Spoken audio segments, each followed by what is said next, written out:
All right, we'll call this meeting to order. Mr. Perkins Williams will do the invocation. Please stand.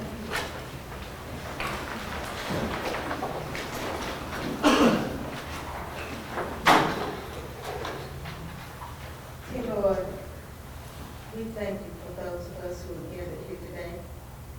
Bless each house. We thank you for the flowers and the rain. We thank you for your mercy and grace. Have mercy on us. Have this meeting to be a good one. In your name we pray. Amen. Also, Commissioners, while you do the roll call, please raise your right hand. Everybody's here. All right. Now we'll bring up Ms. Anna Johnson from J.H. Rose High School for the pledge, please. And will that Commissioner McGuire absence for record? We do. Let's do. All right, we've got a motion and a second. All in favor, please excuse me. Motion carries. Good evening. My name is Anna Johnson, and I am a senior at J.H. Rose High School, where I am the senior class vice president of SGA. Thank you for having me, and at this time, will you please join me in the Pledge of Allegiance? I pledge allegiance to the flag of the United States of America and to the republic for which it stands, one nation, under God, indivisible, with liberty and justice for all. You may be seated. Thank you for having me, and have a great rest of your evening. All right. Do we have approval of the agenda? Mr. Chairman, Commissioner Ford Huggins. I move to revise the agenda. Yes, ma'am. To move the presentations before public address Okay. on the board, and to remove the item with the gun violence. Which one is that? Item for decision number 1. Yes, to the next meeting, next full board meeting. Okay. All right. We have a motion and a second. All in favor, please raise your right hand. Any opposed? Motion carries. All right, so now, do we need a motion for if we could have a motion for approval of the proclamation, please. Motion and a second. All in favor, please raise your right hand. Any opposed? Motion carries unanimously. All right, ready? Chairman, we'll go down front. We will start with our employee of the month, Amanda Sparley. Amanda? There she is. How are you?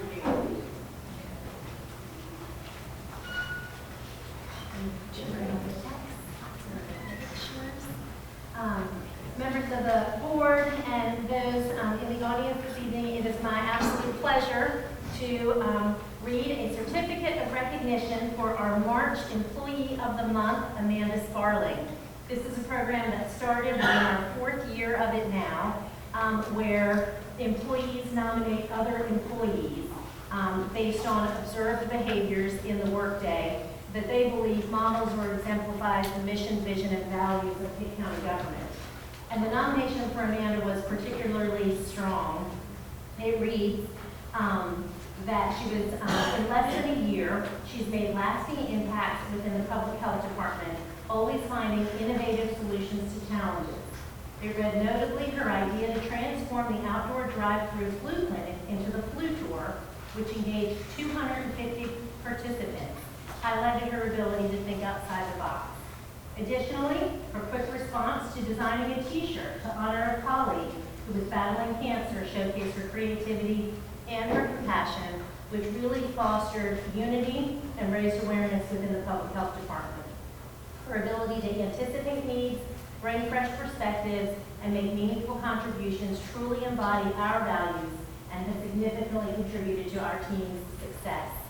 So Amanda is the Emergency Preparedness Coordinator in the Public Health Department, and we have a certificate which reads Employee of the Month, March 2025, presented to Amanda Sparling, Public Health, in recognition of your dedication and exemplary service to Pitt County government and the citizens we serve, to be presented by the Chairman, Reggie Holloway.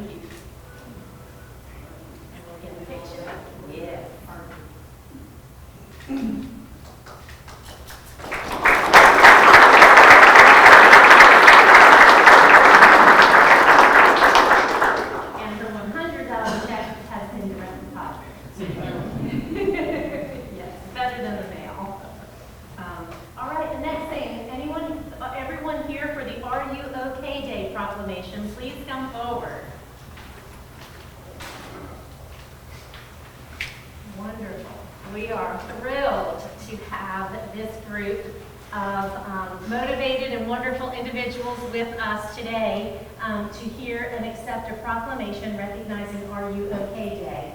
And for the benefit of those in the audience and the Board of Commissioners, let's start on this end, and if you'll introduce yourself by name and tell us how you're connected with Are You OK Day.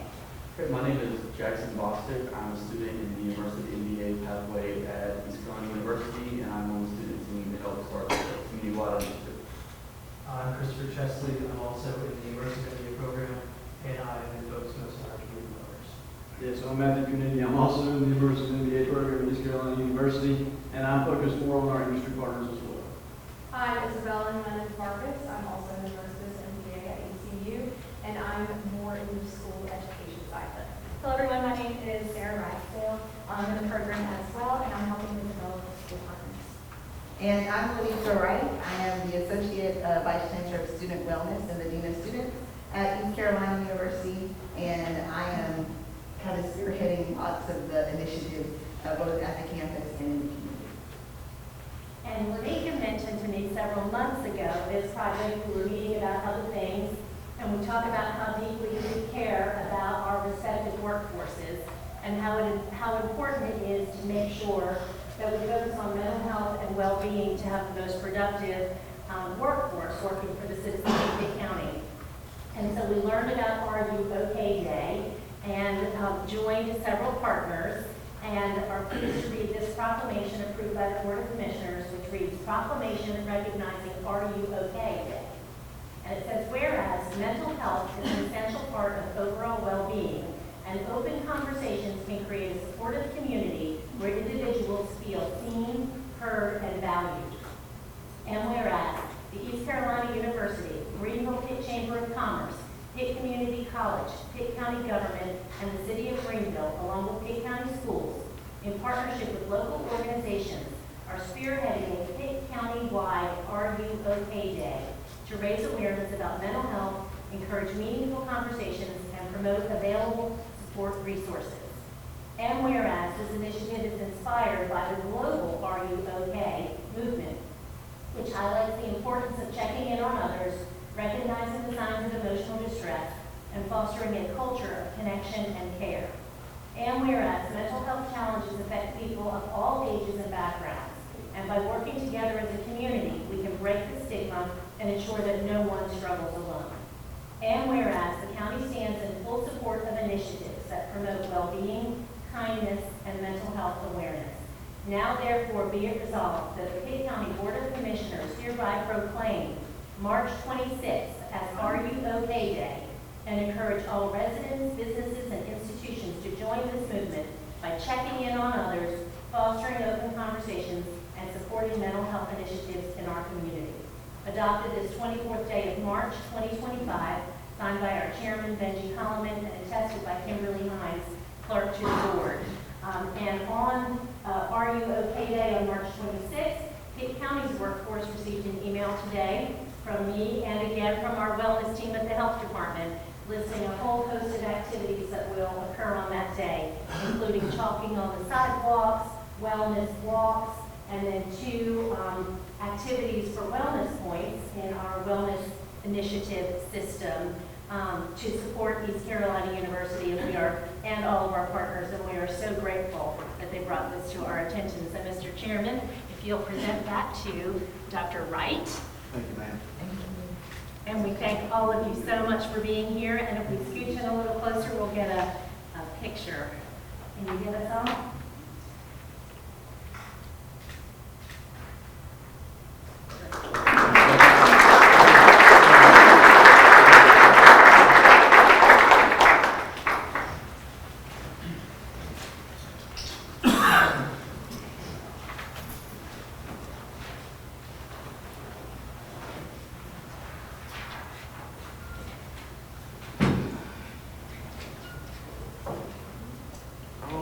Now we're going to public addresses to the board.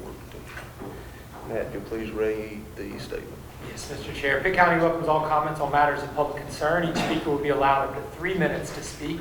A total of 30 minutes is set aside for public addresses to the board. Please state your name and address prior to speaking. First person signed up, Mr. Chairman, is Steve Wright.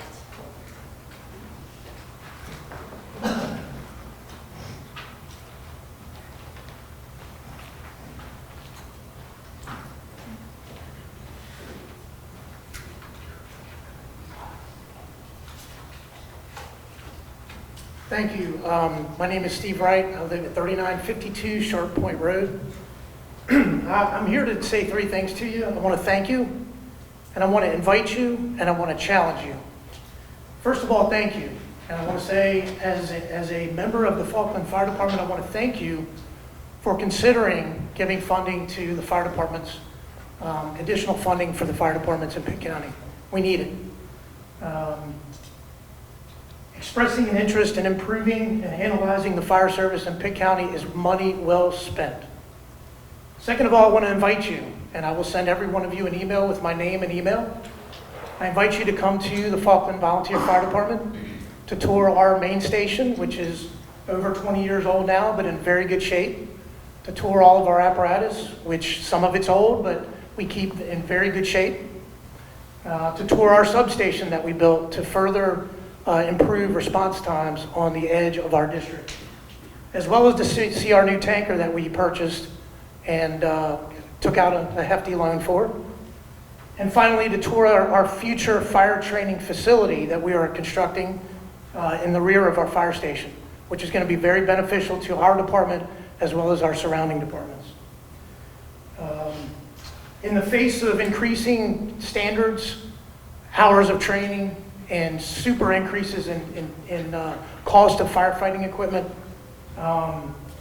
you will see, if you come tour our fire department, you will see the efforts that we make on limited funding, and the efforts that we make to be responsible with money when we take out loans and when we spend money on different items.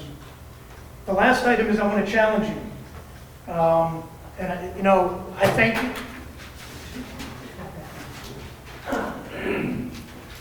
While I thank you for considering funding to be spent on the Pitt County Fire Departments, I want to challenge you to use this money to better every fire department, which equates to bettering the service for every citizen of Pitt County.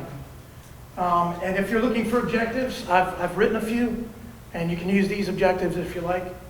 Number one is to increase the capabilities, whether that be manpower or equipment, whether that be trucks or self-contained breathing apparatus or tools.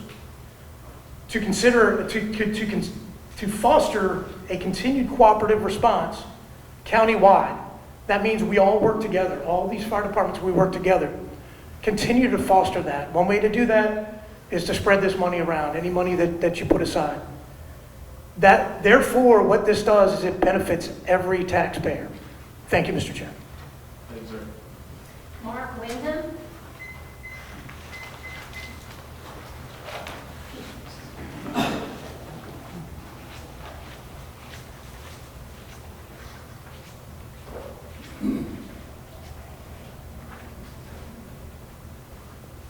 Mark Wyndham, President of Grimes Fire Department, address is 6572 NC Highway 33 East, Grimes.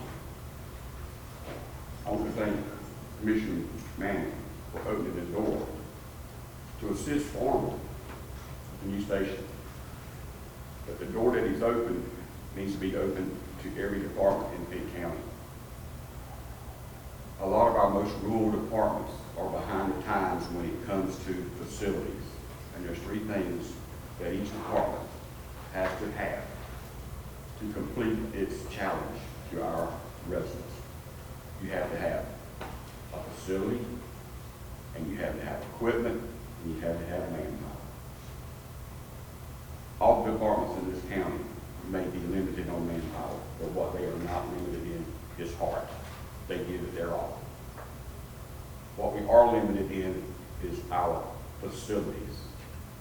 There's only a few rural departments in this county that have very modern and updated building facilities. Myself and all these first responders that are serving the citizens of Pitt County deserve to have a facility that when they get contaminated, that they've got a proper facility to come in, shower, clean up not only their equipment, but themselves, so we're not taking stuff home to our families. We respond to medical assist calls where we're around sick people. We go in houses that are infested with, you can only imagine. We need to have a facility where we can all clean up before we go home and take these things in our own homes. Equipment. Most of the stations that are in the most rural area are struggling with their building sizing to handle the equipment that is currently needed these days to transport what we need to have on scene. I know Grimeland, we would like to buy some new apparatuses. We don't have anywhere to put them. They're too big. Today's apparatuses would not principally fit in our building.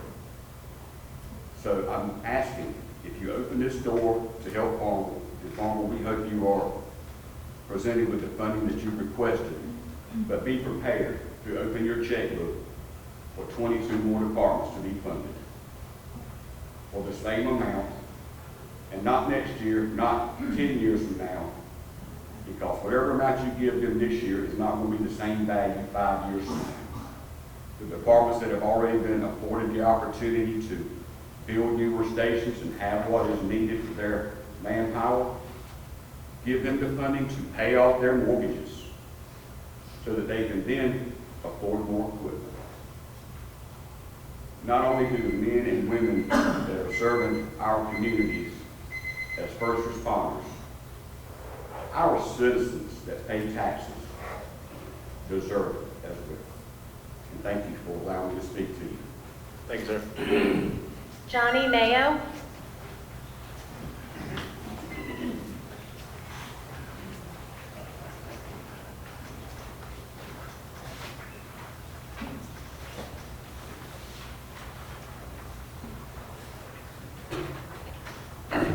My name's Johnny Mayo. I'm the fire chief of Simpson. I've been in the fire service for close to 40 years. And I live on J.C. Galloway, and I'd like to thank the county commissioners for hearing my little concerns. There's nobody in here has so raised barbecue, chicken, fundraisers, rifles, state grants, federal grants, local grants, than a lot of these departments in the county, including ours. My concern is, it seems to me that the fire service is following the same route that Pitt County EMS is following. With departments that can't man the rosters, they can't man those that even get paid, have problems staffing once in a while. Same thing with the EMS. And just the whole fire service needs to be looked at, studied, and reworked what's best for the citizens of Pitt County, not the individual departments, but for everybody in the county.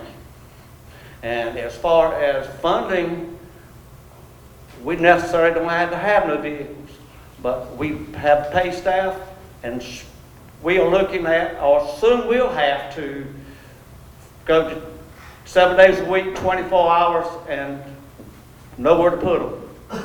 They got to have somewhere to stay.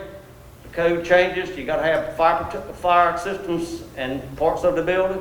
So that's more of my concern than actually vehicles. But if you're going to fund one department, that's a municipality, which they are proposed to provide fire service for their citizens in the city, and with poor management, spending money on one building and not allowing for another, and wait till the building gets such bad shape to try to refund money. Maybe it would be better if the Rural Association of Farmville would take over the fire protection and the fire service totally, and give their charter up, the town farm would give their charter up and give it to the rural. Thank you. John Bullock.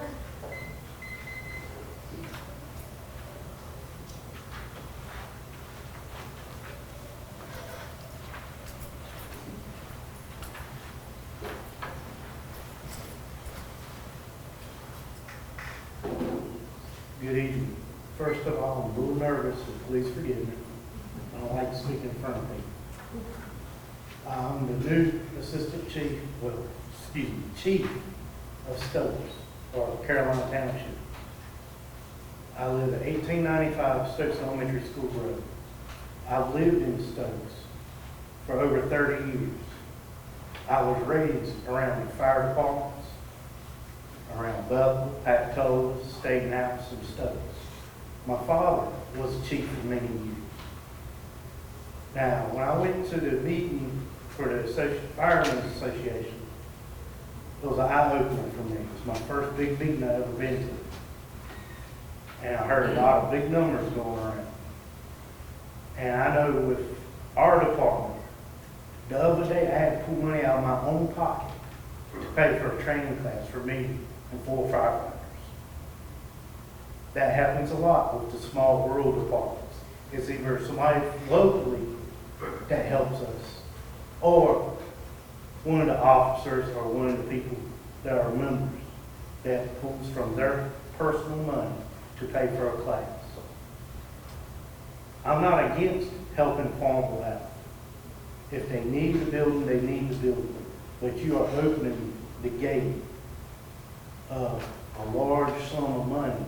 And I feel like if you divide money like that amongst all the departments, it's over $100,000 per department. And that's a lot of money, especially to a simple person like myself. And I feel like Mr. Johnny said it well about the best way. And if you're helping that one department so much with their building and all, we bought our own building, we bought our land, and we paid a mortgage for 10 years. Paid it off and saved money for 7 years to purchase the truck that we bought last year. That was a $380,000 truck. And we're making a $28,000 payment every March. $100,000 went down out of our savings. $25,000 from the county and $30,000 from the state to help purchase this truck. We're not the only department that struggles. There's other departments that are rural like us. And I'd like y'all just take into consideration what we are saying here tonight. And I appreciate the time to speak to you. And I'm going to step down before I get stuttering and all. Thank you. Steve Nichols.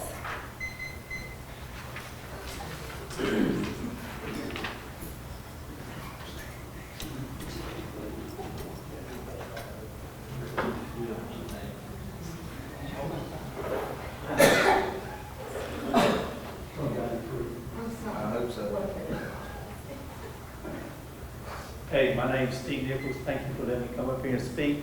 I'm with the Faulkner Fire Department. I'm currently the chief. I live at 793 Seven Pines Road. Fountain is my route address. You've heard it from several of us already. There's a lot of needs throughout this county for the fire protection of the citizens. A lot of us have fire districts, some of them don't, that have fire service tax districts. I would say that if the money is used right, like Johnny said, there shouldn't be no issues. Everybody can fund their own stuff. We currently operate, I think, at about $220,000 is what we have coming in. And we're able to pay for 2 buildings that we have loans on. We got one piece of apparatus that we just purchased that we're making a payment on. But we're seeking to replace a couple of trucks now, and we are going to have some financial issues with that piece in the very near future. I would like to commend all these volunteers that you see sitting here, because whether for them, the county would be paying a lot more out of the pocket. I think we have, I just talked to David just in, and I think we have somewhere close to 400 or a little bit more of volunteers in this county. And if it wasn't for these volunteers, there's no way that you can fund the fire service in this county. If you do have funds available, I ask that you share it with everyone, because everybody has a need, and everybody's needs are not the same. But that's all I ask. Thank you, sir. Thomas Lilly.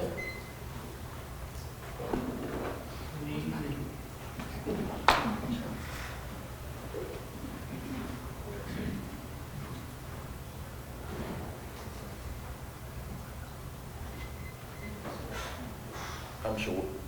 Good evening. My name is Thomas Lilly. I'm Chief of Bethel Fire and Rescue in Bethel. I also reside at 3847 McWhorter Street. I'd like to thank y'all for letting us come in tonight and talk. You know, you're going to hear a lot of people pretty much say about the same thing. Farmville, you know, everybody, all of our fire departments got along great. We go to the chiefs meetings, association meetings, everybody speaks. Everybody's good friends. But I feel like if you do what you're proposing to do, I think it's going to cause hardship between other fire departments. That's something we don't need, because for one thing, we don't have enough firemen in the county to cover what we got, paid or volunteer. I just recently but I just recently got one paid in my department. If I had a call in the past 6 months before I got him, I was by myself. And then I had to rely on the other mutual aid. So all departments need something, and I wish Farmville well. I mean, I wish there was money out there to give all the fire departments what they need. But I just really don't think y'all just need to do it for one fire department. Especially when you can't guarantee that next year or the year after you're going to be able to do it again. $3 million to Farmville, you might give another one $100,000 next year. That wouldn't be right. That would be kind of bad. So again, I just want to thank you for letting me be here tonight and speak. And I hope everything goes good. And I've been volunteering for 47 years, and I'll volunteer for 47 as long as the Lord let me to do it. Thank you. Thank you, sir. Bobby Norville.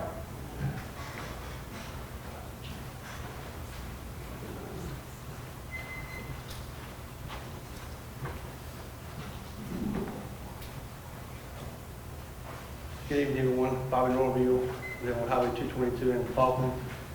Not going away with all the important facts you've already heard. One thing I would like to mention though is I've asked a few people to come in tonight, did anybody else know about any money that was out there for us to ask for? And all I got was a bunch of no's. I mean, so if we had been aware that there was money for us to ask for, I'm pretty sure there's a whole bunch of us that were asked for the money. I've gotten comments to me about, you didn't ask for it, so you can't expect people to ask for it. In years past, the departments have always had an understanding with the county about what they would and would not do as far as helping out with funding. So after that's been exhausted, we felt like there was nothing else to ask for. So I feel like, we should at least have the option to ask for some of this extra money, which is extra money out there. And I think option should be given to everyone, not just one department. Thank you. Thank you. Charles Tucker.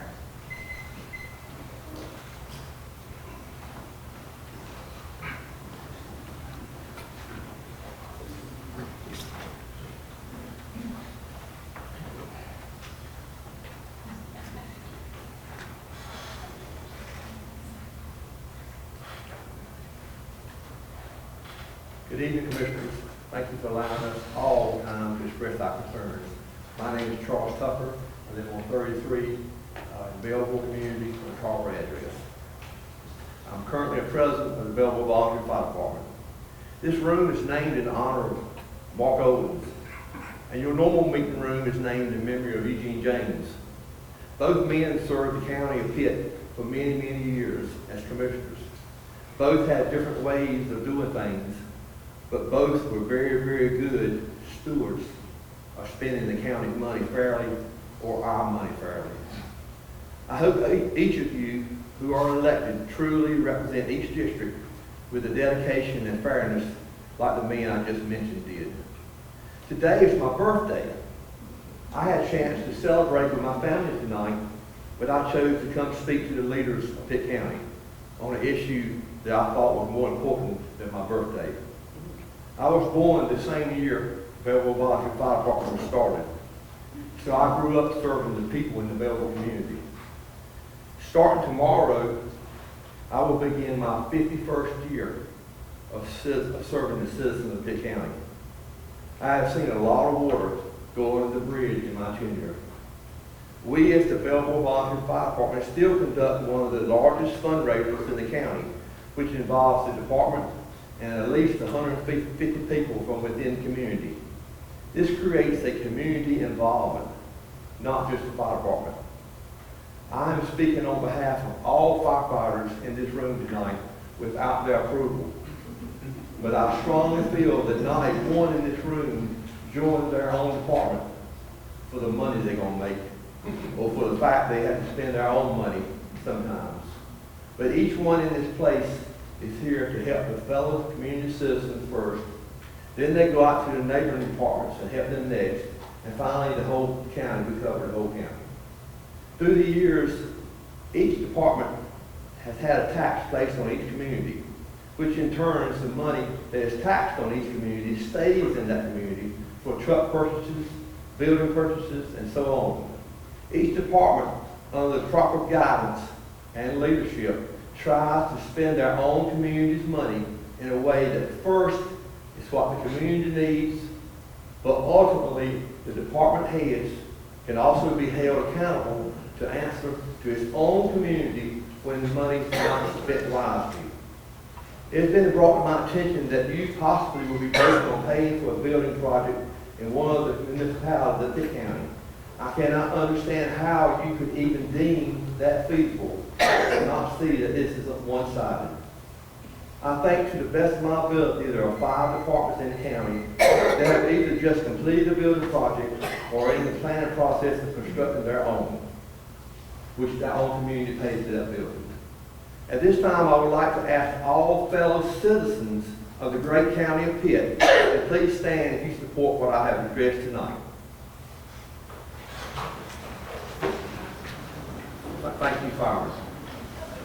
In closing, I ask each one of you Pitt commissioners to be fair and good stewards of spending Pitt County's money.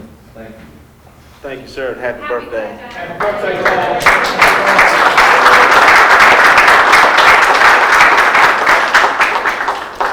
Marcus Carichin.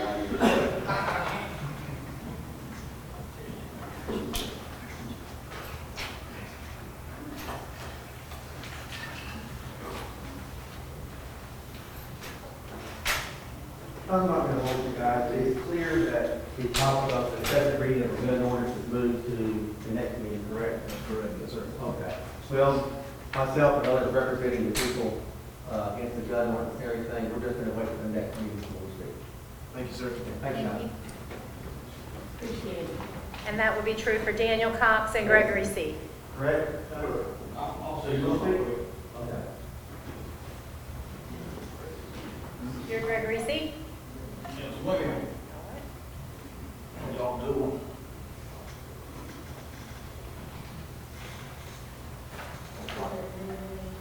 Gregory C. If you'll tell us your full name and whereabouts you live. Howdy, Gregory Cook. I live in Pitt County.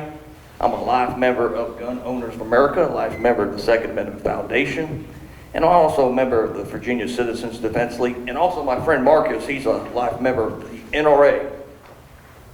But I don't understand why we got to pass this ordinance. The Second Amendment Preservation Act was implemented back in 2013. Mac Manning's ordinance is useless as the current noise ordinance that exists in the county. The deputies are struggling with the noise ordinance as we speak. It's a pain in the butt when they have to use that device to find the noise, particularly when you have fireworks happening on July 4th or on New Year's. So, and Marcus also informed me that some of the county law enforcement officers are not happy with Mac Manning's ordinance because it limits their recreational use of shooting for training. So, of course, the federal constitution of the Second Amendment says well-regulated militia being necessary of the security of the free state, the right of the people to keep and bear arms shall not be infringed. So the well-regulated part of the Constitution, it means well-equipped and well-trained. So people need to learn how to use their firearm. And that's pretty clear. So I'm asking for the county commissioners, please vote no for the Mac Manning ordinance. Vote no. Thank you so much. Thank you, sir. Is that the last one? So I signed up. Moving on to items for report, Convention and Visitors Bureau Annual Report, Mr. Andrew Smith. Welcome, sir. Good evening.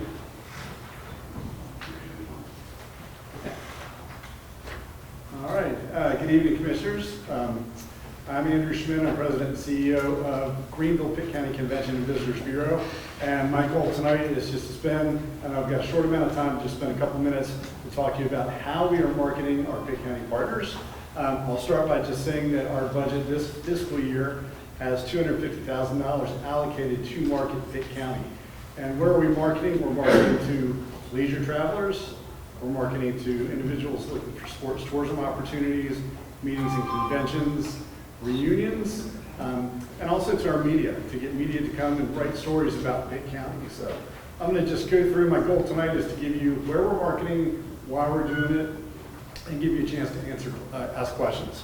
All right, so we're very blessed. Culinary tourism is also known as foodieism, or foodies. We have Pitt County barbecue here, and so we're very blessed about that. A lot of people live here, like, what's the big deal? But people will travel to taste Eastern North Carolina barbecue. So one of the things that we've done in our office is relaunch our Pitt County Brew and Q Trail. So we have 5 breweries here, and we have a number of good barbecue restaurants that are on that trail. And so we market that, and we market a lot of culinary tourism because it is growing extremely fast. And in fact, 2 weeks ago, we had a gentleman from Ontario, Canada, in our visitor center who completed the trail. Now, he did not come from Canada just for the trail, but he was in Western North Carolina and crossed the entire state and spent 2 days here so he could complete the trail. So you can see one of the ways that we market is through newsletters, targeted newsletters. This one is called The Southern Thing. It has about 78,000 subscribers all around the southeastern United States. And so we put some information about our Brewing Q Trail in that. And the open rate was outstanding, much higher than average, and almost 26,000 people saw our message around the southeastern U.S. regarding barbecue and our barbecue and brew trail. Not only do we target newsletters, everything we do is targeted through different medias. This happens to be a 30-second commercial that we developed for Pitt County Barbecue and the Brew Q Trail. And it's on streaming services. That's kind of a new way that people are marketing, not just on cable, but we look to target our media. And this 30-second commercial ran on things like Tubi, which is a network you might be familiar with, the NBA channel, Lifetime, Philo, and Sci-Fi channels. And again, the great thing about the streaming, when we market Pitt County, is that streaming services are much more accurate to the target audience that you're trying to get to. And look at the number of impressions and also the click-through rate, or the video completion rate in this case, almost 100%. You know, I'm sure on YouTube you know that you can stop the video or the advertisements if you'd like to. We're seeing that almost every person that opens this is watching it all the way through and learning more about Pitt County and our culinary options. Not only are we doing this through television streaming, but we're also doing this through audio streaming. So just as people like to pick their TV channels now, they like to pick what they like to listen to. So through audio streaming, we did another marketing initiative on Pitt County restaurants, and not just Brew and Q specific on this one, and looked at different genres, including Latin and hip hop and pop and rock, and just talked about the overall restaurant scene in Pitt County. I think the impressive thing too also, again, is the completion rates through this as well. We also did a place at the table to just remind people that we're a welcoming community as well. Pitt County's blessed with a lot of outdoor assets, so we want to focus on that when we market Pitt County. Since the pandemic, obviously outdoor recreation has grown year after year. That's about the only good thing that happened during the pandemic is people realized that they like to be outside. So we do very well with Pitt County for outdoor adventure. So this is, again, another stream that we did television that talked about kayaking, canoeing, and boating on the Tar River. And so you can see the different networks were a little bit different because the message was different. So we looked at Sling TV, Tastemade, which is a travel channel, Samsung TV Plus, Arts and Entertainment, Direct TV, and History Channel. So again, a more targeted audience and trying to look at their outdoor schedules when they're doing outdoor shows. We go in behind them and kind of piggyback on that. Who knew that we were on the birding trail for the state of North Carolina? Anybody know that? This is one of our niche marketing initiatives. So North Carolina has a birding trail. Pitt County is on that birding trail. A lot of people don't know that. What I've learned is a lot of people are into birds. So they will do the North Carolina Birding Trail, and they will come to Pitt County because there are certain species here in Pitt County. I don't know anything about this, but they're telling me this, that you can watch and observe these birds. So we have a stop that's actually on the trail. So that's just a small print ad for Pitt County that says, hey, come look at nature in Pitt County.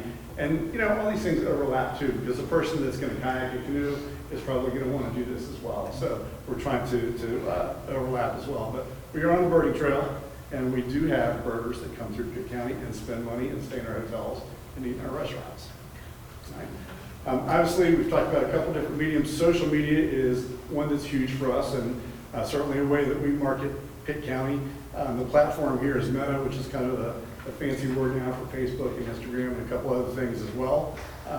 But again, the idea for our social, if you look at that third line, the impressions, that's really how many people saw that. Now, whether they acted on it or not is a different story, but you know, 854,000 people saw our social media posts. And then you can look at the reach and frequency as well, and the number of clicks. People getting information about Pitt County. What's special about Pitt County? Why should we visit Pitt County? What can we do in Pitt County? So all this, when you look at social, is to drive people back to our website. That's the main goal. But we're getting a lot of activity. These examples here are for outdoor barbecue as well. I do want to point out that we do some print media, our destination guide. Many of you have seen that destination guide. That's up on the left-hand screen. It's a 60-page plus document that we have in digital form, but also in print form. And if you look at the very bottom, I know it's hard to see, but within our destination guide, every area in Pitt County has their own call out, their own page or two, own articles. And if you look at the life of our destination guide so far, over 50,000 copies have been distributed. So Pitt County is being distributed to all of our welcome centers across the state of North Carolina. When you go in those welcome centers, you can pull a publication like this and learn about Pitt County. Obviously, with our hospitality partners, our community partners like ECU Health and our other organizations that are trying to recruit employees here, they often use our destination guide to help tell the story for Pitt County. And of course, for relocation requests, which continue to rise, and for visitor requests as well. So that's a great tool that we use. We have a new version coming out at the beginning of May, just in time for National Travel and Tourism Week. So we're excited about that. But we also try to take our assets and do individual marketing initiatives with them. So just some examples, and this isn't everything, but you know, for Winterville, when the Watermelon Festival comes, we're going to make a special effort to get that out on our social media and advertise and bring people in from outside of Pitt County to go to that. On the top right, for music enthusiasts, the Fountain, RA General Fountain Store, or RA General Store in Fountain is a great different music venue that people have been to. In the middle for our cultural and arts folks, that's a picture of the glass station in Farmville. And then the bottom right is Quilt Lizzie's facility on the top of her store in Avey. The great thing about Pitt County is the uniqueness, and that's what we want. When people come from other areas, we want to show things that are unique that they can't find in other places. And Pitt County's got a plethora of those, so we're very fortunate there. Our sports tourism, obviously every time we have a sports tourism opportunity here, that brings people not only to Pitt County for economic impact, but again, for destination exposure. 2 weeks ago, we had 800 gymnasts in Greenville at the convention center, 800 plus gymnasts. This past weekend, we had 1,200 kids at the high school out at D.H. Conley for robotics. So we have a wide variety of sports type of tournaments that we're bringing in, and each is an opportunity to educate people about Pitt County and the things to do and see here. Obviously, some bigger things that we take advantage of too is Little League Softball World Series. When that happens, we actually do, for the only time really during the year, advertise on cable on ESPN, ESPN2, and ABC during the championship game to teach people about Pitt County. We put a 30-second commercial up there to teach everybody about Pitt County. And then quickly wrapping up, and I'll take questions, a couple of other things. You know, Pitt County's got a lot of special places, and you know, one of our jobs is to get media to come and write about Pitt County, and that's an important thing because we can pay $10,000 for a one-page ad in our state, or we can have them write 6 or 7 pages about us for free. So that's obviously a great option. But we will utilize some of our assets for special events. That's a picture of the Farmville Depot. When we held the North Carolina Travel and Tourism Conference, we had our state and their media partners and some of our attendees out in Farmville, and they did a whole tour of the city to learn about Farmville. All right. And then just the last thing is we are committed as a Convention and Visitors Bureau to continuing to look for different ways to expand our assets in Pitt County. I did come here, I think it was about this time last year, to talk about our African American Cultural Trail expanding into Pitt County. We are working on that.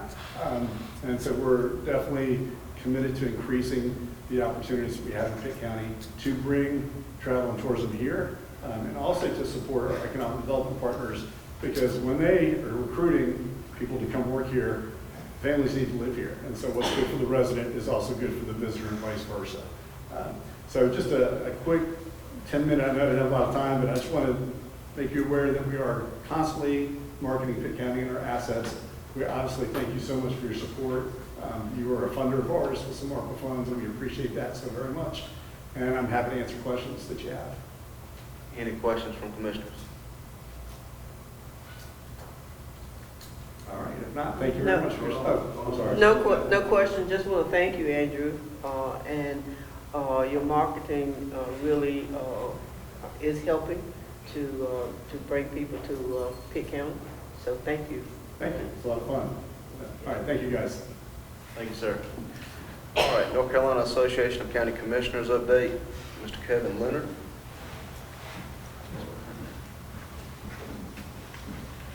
Well, here's a question to put in at your place savings, is a page from the NCACC County Map Book, from the 2024 map book. Just shows you some of the types of information that the association shares with us in their publications.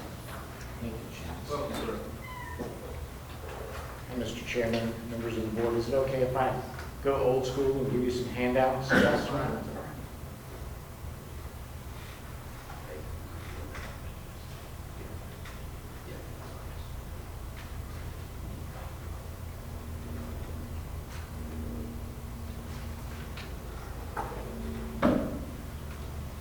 Chairman Holland and members of the board, thank you so much for inviting me to be with you this evening. It's great to see you all. And I appreciate especially the invitation from our board member and the district director, Commissioner Floyd Hubbard. So thank you so much for the invitation to do that. Allow me to thank you also for your public service and serving your community and your county.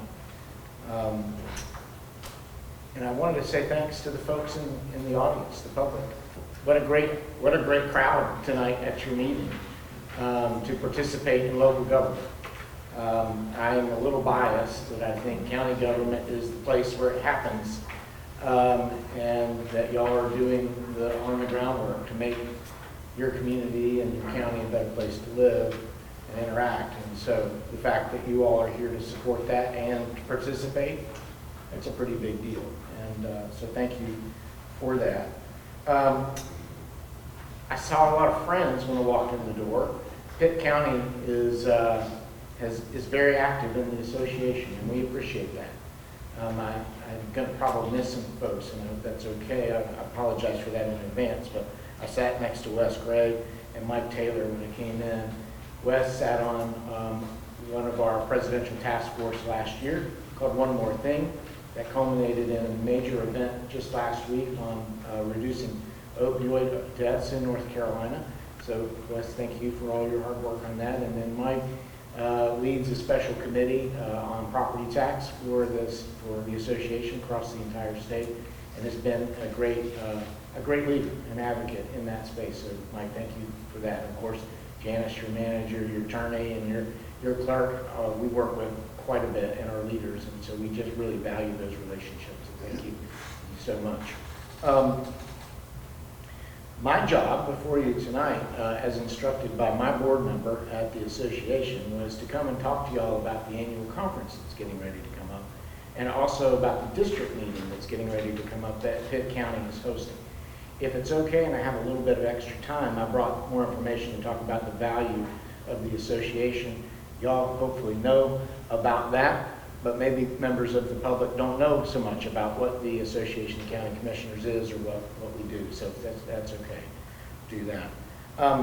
In front of you is this photo. We just released this, I think last week, and this is the logo. And I'm sorry I don't have it on the screen, but it's the logo for the annual conference.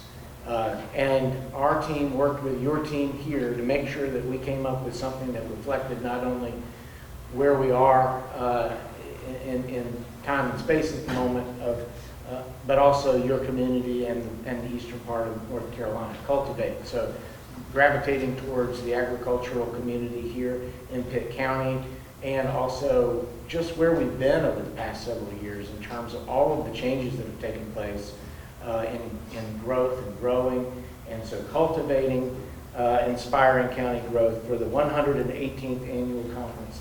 I thought it turned out pretty good. It looks pretty nice. Tess on our team put that together, and she's really excited about it. So literally just came, that was released and approved by you guys last week. By the way, planning started on the annual conference several months ago. Our team came down to visit with your team. It's a very collaborative effort.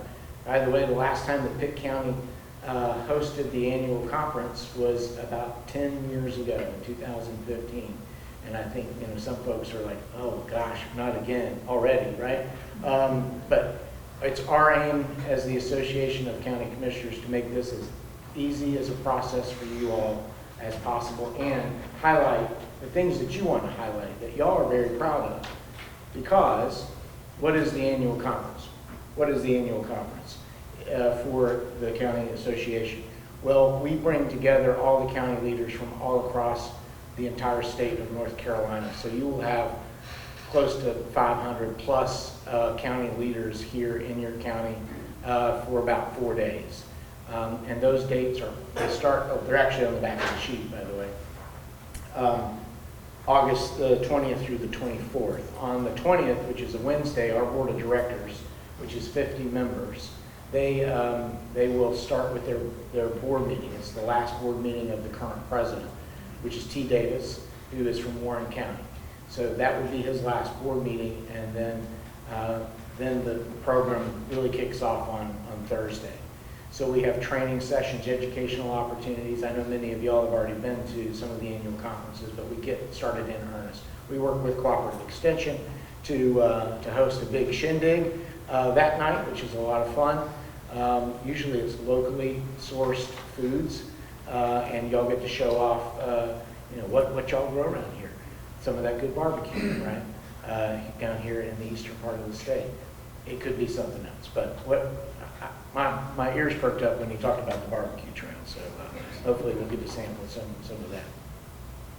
Friday we continue, and we'll have our keynote speaker, which are still being selected. And then we move into Saturday. We have the swearing in of the new president, who is Wallace Nelson from Clemens County this year. So it's a big festivity. It's a big family reunion, as we call it, with all of the family leaders getting together. And we're really looking forward to being here in Pitt County again. And I'm happy to take any questions if you have any questions when I wrap up. Did want to talk about the district meeting. So Commissioner Floyd Huggins sits on our board of directors elected by this district and serves a 2-year period. You may not be aware of this, you're kicking us off. You're the first district meeting of the season. So it's going to be amazing, and I'm looking forward to it. I think it's next Tuesday here in Pitt County. So it's a smaller convening of county commissioners, county leaders coming in.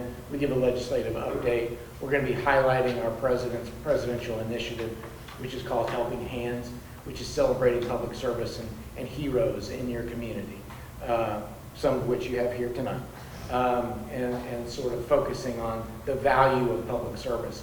It's really geared towards the fact that a lot of folks aren't going into local government as a career path. And we need to make sure that we highlight that as public service because those folks are heroes who are doing all of that work, whether they're running into houses that are on fire or whether they're doing the work of taking care of children, taking care of seniors, and those types of things. It's admirable work here at the county level. So that is going to be highlighted next week as well. As I said, a legislative update, and an opportunity for county commissioners just to say what's on their mind. So that's coming up, and thank you, Director, for hosting us there. I will turn your attention, if it's okay, to this document here. I'm not going to go through it because it's a lot of information, but I wanted you to have a copy so you could look at it later. Our board of directors last year indicated that they wanted to tell the story about the association to make sure that commissioners know what they're getting, because you are a member of the association. We've been around since 1908, and as long as I can remember, which is not back to 1908, but it's wild, all 100 counties in the state of North Carolina have been a member of the Association of County Commissioners. Our vision is empowering 100 counties to work together for the betterment of one state, and we do that through our mission statement, which is we support and promote the well-being of North Carolina counties through advocacy, education, research, and member services. And all of those things will be on display at the annual conference. There's cost savings. You all are engaged with all of these programs, so you've received millions of dollars in cost savings that the programs have brought back to your county because you're members of the EMS Medicaid program, the debt set-off program, as well as the opioid settlement. The association played an instrumental role in developing the opioid settlement in the state of North Carolina. So over 18 years, Pitt County will receive, I'm not sure exactly the number, but it's in the millions of dollars for that you put towards opioid programs and treatments. Advocacy, I mentioned. So we were down at the legislative building today. Our team was advocating for our counties, whether it's zoning issues, whether it's property tax issues, whether it's school funding, whether it is solar issues that we're all concerned about, those solar credits, farmland preservation. Those are all things in the top list of our priorities that we're working on. The map book, thank you for that. That's a research publication we put out every year at the annual conference, so the new one will be released here in Pitt County in August. We do a budget and tax survey, county quarterly magazines, we do documentaries. The last documentary was on working through multiple generations, working in the workforce. We also run a risk management group, risk management pools for property and liability and workers' comp. And then just the network of people all across the state. So when you come to the annual conference, you're like, wow, y'all are dealing with the same thing in Polk County as you are in Pitt County. And so just building up that network. Last thing I'll say, if you want to get involved, you can get involved as much as you want. You already do this volunteer job, right? If you want to do more volunteer jobs, you can sign up to be a part of one of our steering committees. It really is a great opportunity to really dig deep into the subject matter if you're interested in public education, if you're interested in mental health, if you're interested in tax and finance. You can come to our steering committee meetings and you can talk to the state leaders who are involved in those issues and other county leaders across the state. I could go on and on and on, but you don't want to hear that. Mr. Chairman, again, I hope, and Ms. Floyd-Huggins, I hope I achieved the goal that you were seeking by going over some of the material. But Mr. Chairman, I'm happy to take any questions, and thank you so much for the opportunity. Thank you, sir. Any questions from commissioners? No question, but just want to thank you, Kevin, and I want to say to you all, Kevin is an outstanding executive director, and he does an excellent job for the association, and we really do appreciate him. And thank you for coming. I guess we can say we are happy to host both meetings, the conference as well as the District 2. And the counties in that District 2 are I Martin, Beaufort, Bertie, Yep, I cannot name them off the top of my head, so Yeah. yes, all of those. Yes. Great job. Yeah, that will be attending the District 2 district meeting. So, thank you again for coming. Thank you so much for having me. I really appreciate that. One more plug on why we, the purpose of the association and what good. Well, as I said earlier, I think this is what I say about county government.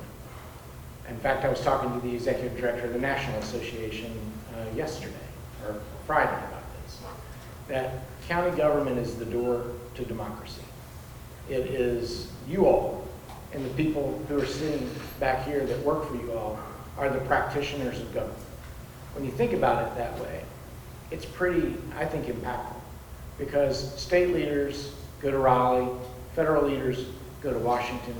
You are working in your community to really affect the things that make government work. This association helps you do your job, hopefully, better. It gives you increased tools. It gives you access to those leaders at the state and the federal level.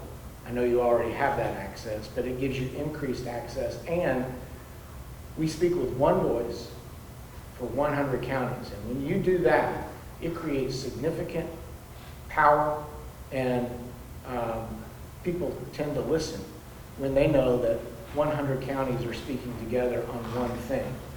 As I said, our top 5 legislative priorities are around increasing school funding for teacher pay, increasing mental health funding, all of those things. So when we speak together, and you all lend your names and you lend your voices to that, we can really accomplish a lot of things that helps make Pitt County better and the other 99 as well. Thank you. Thank you. Thank you, sir. Thank you, Mr. Chairman. Hope you all have a great rest of your evening. And we'll see you in August. Yes, sir. NC East Alliance report, Trey Goodson.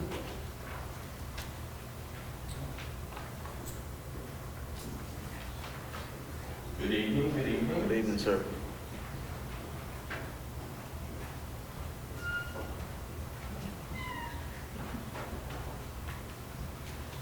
Good evening, Commissioners. Kelly Andrews, Economic Development Director. I wanted to give a brief introduction of Trey Goodson, who's been a partner to me and Pitt County Economic Development for, he was a partner to us as soon as he possibly could, meaning he was an intern with the NC East Alliance his senior year at East Carolina University and has been there ever since. From intern, he became the Director of Marketing and Communications and is now the Chief Information Officer with the NC East Alliance. This organization, not to be confused with another partner, the Greenville ENC Alliance. NC East Alliance is a regional economic development organization that leads advocacy and programmatic efforts to address critical economic and workforce development challenges in Eastern North Carolina. And they're doing it in really new and innovative ways. So without further ado, I'll turn it over to Trey. Thank you, Kelly, and thank you for your time tonight.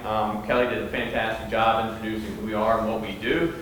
Pitt County has been incredible partners to us ever since I started in economic development in NC in 2018. So I greatly appreciate Kelly and Janice, and thank you again for your time tonight. Are my slides up here further down?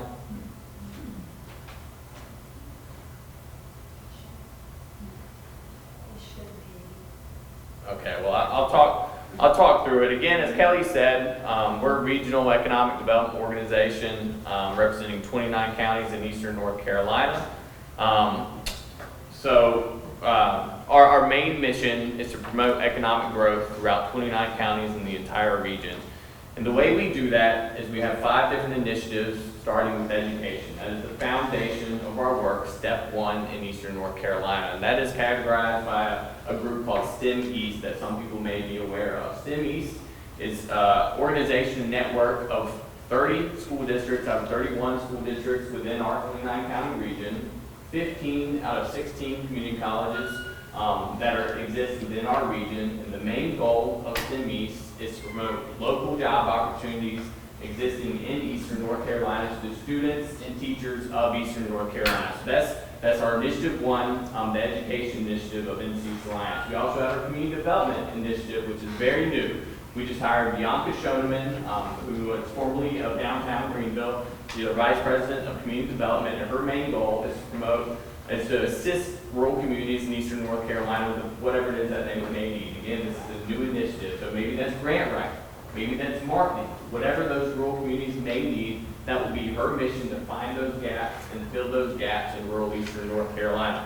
We also assist workforce development, connecting industries to training programs in the region. What are those workforce gaps in the region? Like the gentleman mentioned earlier, not a lot of people going to local government. There's a lack of lawyers in eastern North Carolina. How do I identify those gaps and fill those gaps within the region? We also still work in economic development. We just hired Donna Phillips, formerly of Duke Energy, who's our Vice President of Economic Development. She's assisting rural communities who do not have an economic developer currently in their county or in their community. There are many communities in eastern North Carolina that do not have an economic developer. So if they have sites or have buildings, they don't have anybody marking those buildings to companies to locate in their region. So Donna is going out, representing those communities on their behalf and recruiting companies to those communities, and she's being very successful in doing so. Also, we have our lifestyle marketing and branding initiative that brings everything together. So what this initiative does is basically, so say we communicate to students of eastern North Carolina, hey, there are incredible job opportunities in the region. Well, if they think this place sucks and there's nothing to do here, they're not going to stay here. So through the marketing and branding initiative, we're showcasing that eastern North Carolina has plenty of opportunities, it's affordable, and there's amazing and incredible adventure within this region. We have some of the best natural outdoor assets that exist in the entire world. So if we market that to our students and to the people of the region, we can convince them that this is truly an incredible place to live. I do want to touch on STEM East a little bit. It is our most mature initiative. It has existed in a different form since 2011, but in its current form, it has existed since about 2023. They've had incredible successes since last year. They've hosted teacher workshops all over the region where teachers go to learn about those existing industries within eastern North Carolina at a local community college. It's a 2-day workshop where the teachers learn about those different industries through company tours and tours of the community college, and they go home with a lesson plan with those industries and those businesses incorporated into that lesson plan that they can then incorporate into their classroom and into the schools to teach the students about those job opportunities in eastern North Carolina to help showcase that students there are incredible opportunities in the region. I'm born and raised right here in Pitt County. I had no clue the job opportunities that existed within Pitt County or even all of eastern North Carolina. I thought I had to go out and leave and go to Raleigh or somewhere else to pursue an opportunity. But fortunately, I learned that that was not true, and I stayed here. But there are incredible opportunities that do exist in the region that pay extremely well. So that is our 5 initiatives that we are promoting to promote economic growth in all of eastern North Carolina. Again, we're just starting with many of those. STEM East is the most mature initiative that we have, and it's doing really well, having incredible outcomes. But that is our main mission, is to promote economic growth throughout all of eastern North Carolina. So hopefully I did a good job without my slides. But if there are any questions, happy to answer any questions. Any questions? Any questions from commissioners? Mr. Chairman, if I could just thank him so much. He did get me his slides this morning. They were excellent slides, and I will share them with the entire board so that you will have them as well. And they capture exactly what he just said. So thank you so much. Thank you. Thank you, sir. The next is the Trillium Health Resources Annual Report. Dave Peterson. Welcome, sir. Thank you.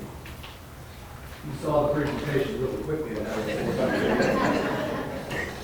Good evening, everybody. Thank you for having us. I'm up here in my 11th year in front of you all, and so I really appreciate the time tonight. I first want to say the Are You OK Day presentation that hits us, where we want to try to support folks with mental health. Really nice to see young kids, I say kids, that are in college supporting that cause. And also say with Mr. Leonard's presentation, really glad that it's going to be in Pitt County, and Trillium is going to be one of the sponsors of that. So happy to support that cause. So, all right.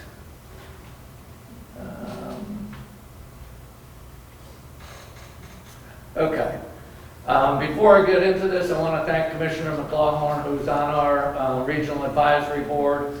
But I also want to point out Deborah Herring. Raise your hand over there. Deborah, you all appointed her many years ago to be on our Regional Advisory Board. So she's been very supportive of us in our region. So we want to thank Deborah. But also, and not related, Tiffany Herring, right behind her. Raise your hand, Tiffany. Lives right here in Pitt County. She's our community liaison for Trillium. And so those of you that know, our corporate office is right here in Pitt County. We have 1,600 employees. Okay, they don't all live in Pitt County. They're spread out throughout the state. So I'll go through this annual presentation. Our mission, transforming lives and building community well-being through partnerships and proven solutions. We are a managed care organization. The people that we serve are those with mental health, developmental disabilities, and substance use and traumatic brain injury. We've made some big, huge changes in this past year, and I'll talk a little bit about those.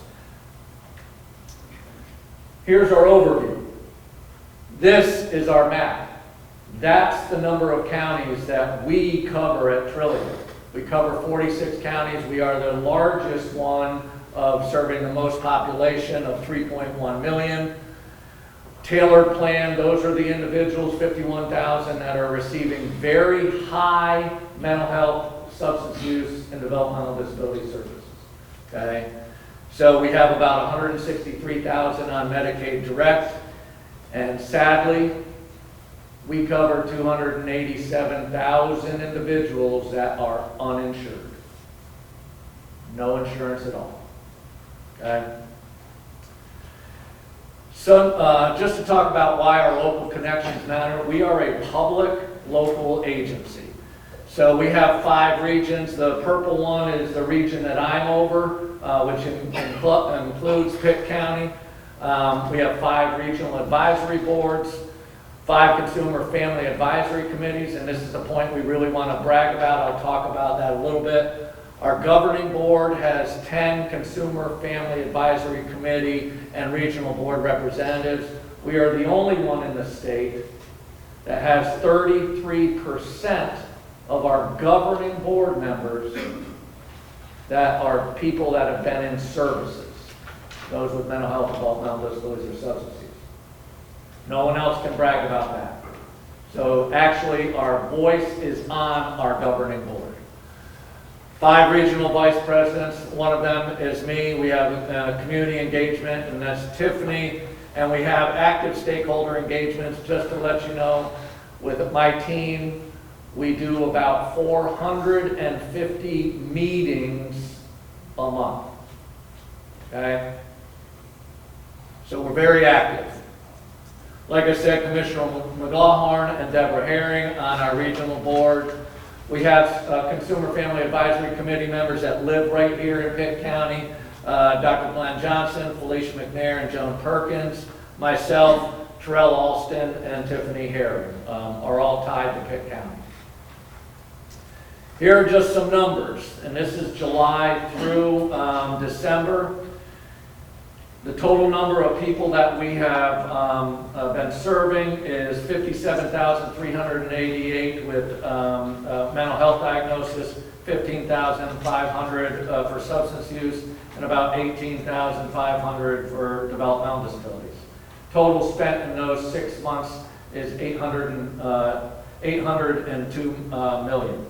Okay, a lot of money. I've talked with you since 2018 about this tailored plan. The state had this concept where we need to treat the whole person, not just those 3 disabilities, but also their physical health. Okay? So someone that has mental illness and also has COPD or diabetes, we're now serving that whole person. Okay? So that's the big change that we started in July 1 of 2024. The members really like that because now they only have one insurance company. It's us. Okay? Those that are, and these are the very high risk individuals. You'll see that last bullet. the state in 2021 decided to take all the low to moderate risk individuals that we've been serving for decades and move them over into these private insurance companies. Okay? So those 5 insurance companies now cover the low to moderate risk folks.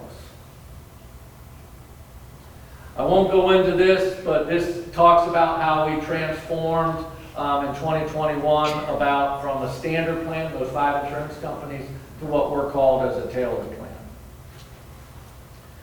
Here's some numbers. So if you think about in the 46 counties, we, Trillium, serve 80,984 folks. Now here's what happens all the time. Because we're local, because we're public, because we have relationships with a lot of folks in our counties, they call us. Take a look at the other numbers on here that Healthy Blue serves. They serve 210,000 folks. A lot of those low to moderate risk individuals are no longer ours. They're being served by the private insurance companies.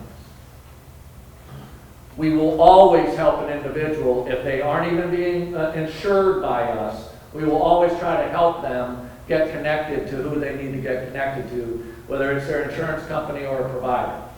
But that's one of the biggest barriers. We get calls every single day. Can you help me with this? We ask them, take a look at your insurance card, like we all have. Look who's on there. If Trillium is on there, we help. If Trillium isn't on there and it's Healthy Blue or United or one of these others, we will do a warm handoff to those insurance companies. So keep that in mind on how many people we don't serve anymore. We used to.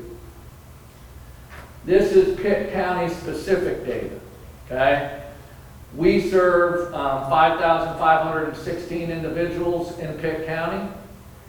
We also have a very small percentage of that Medicaid direct number, but the rest of the folks are served by those insurance companies. And so the total amount of folks in there is 58,000 individuals, okay, in Pitt County that are receiving services for mental health, developmental disabilities, and substance use. Okay?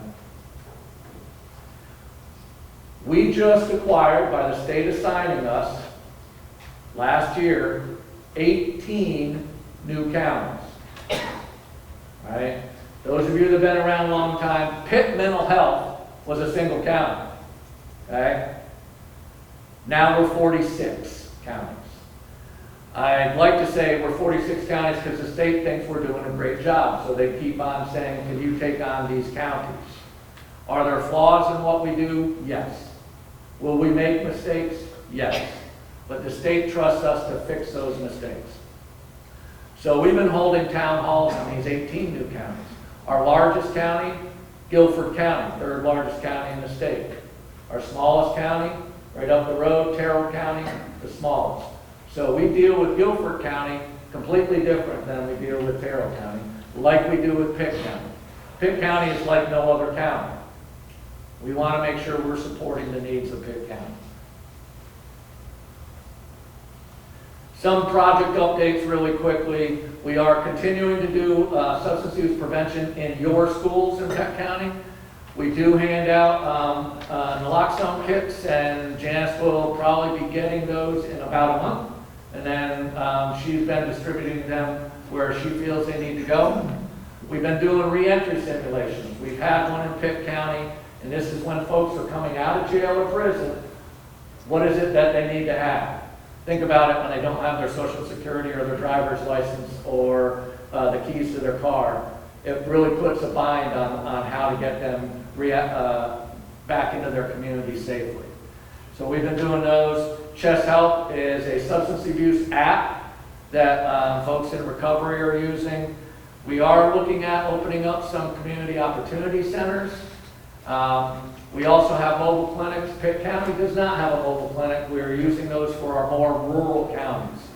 We do some small business funding. We have a summer camp with Kids for Disabilities, and we're also having a transition to employment program.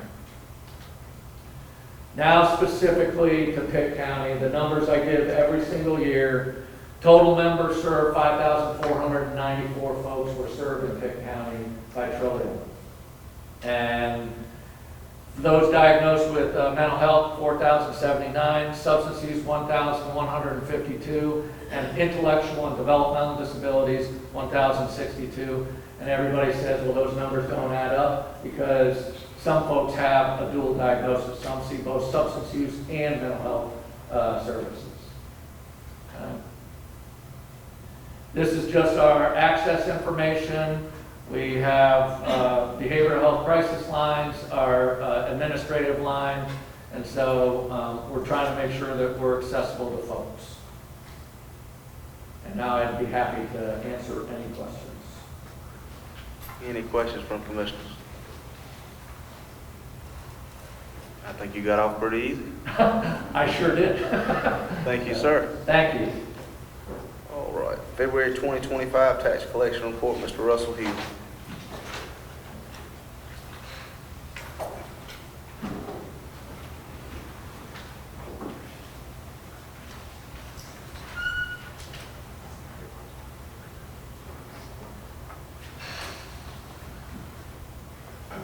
Good evening, Chairman Holloman, Commissioners, Mr. Gallagher.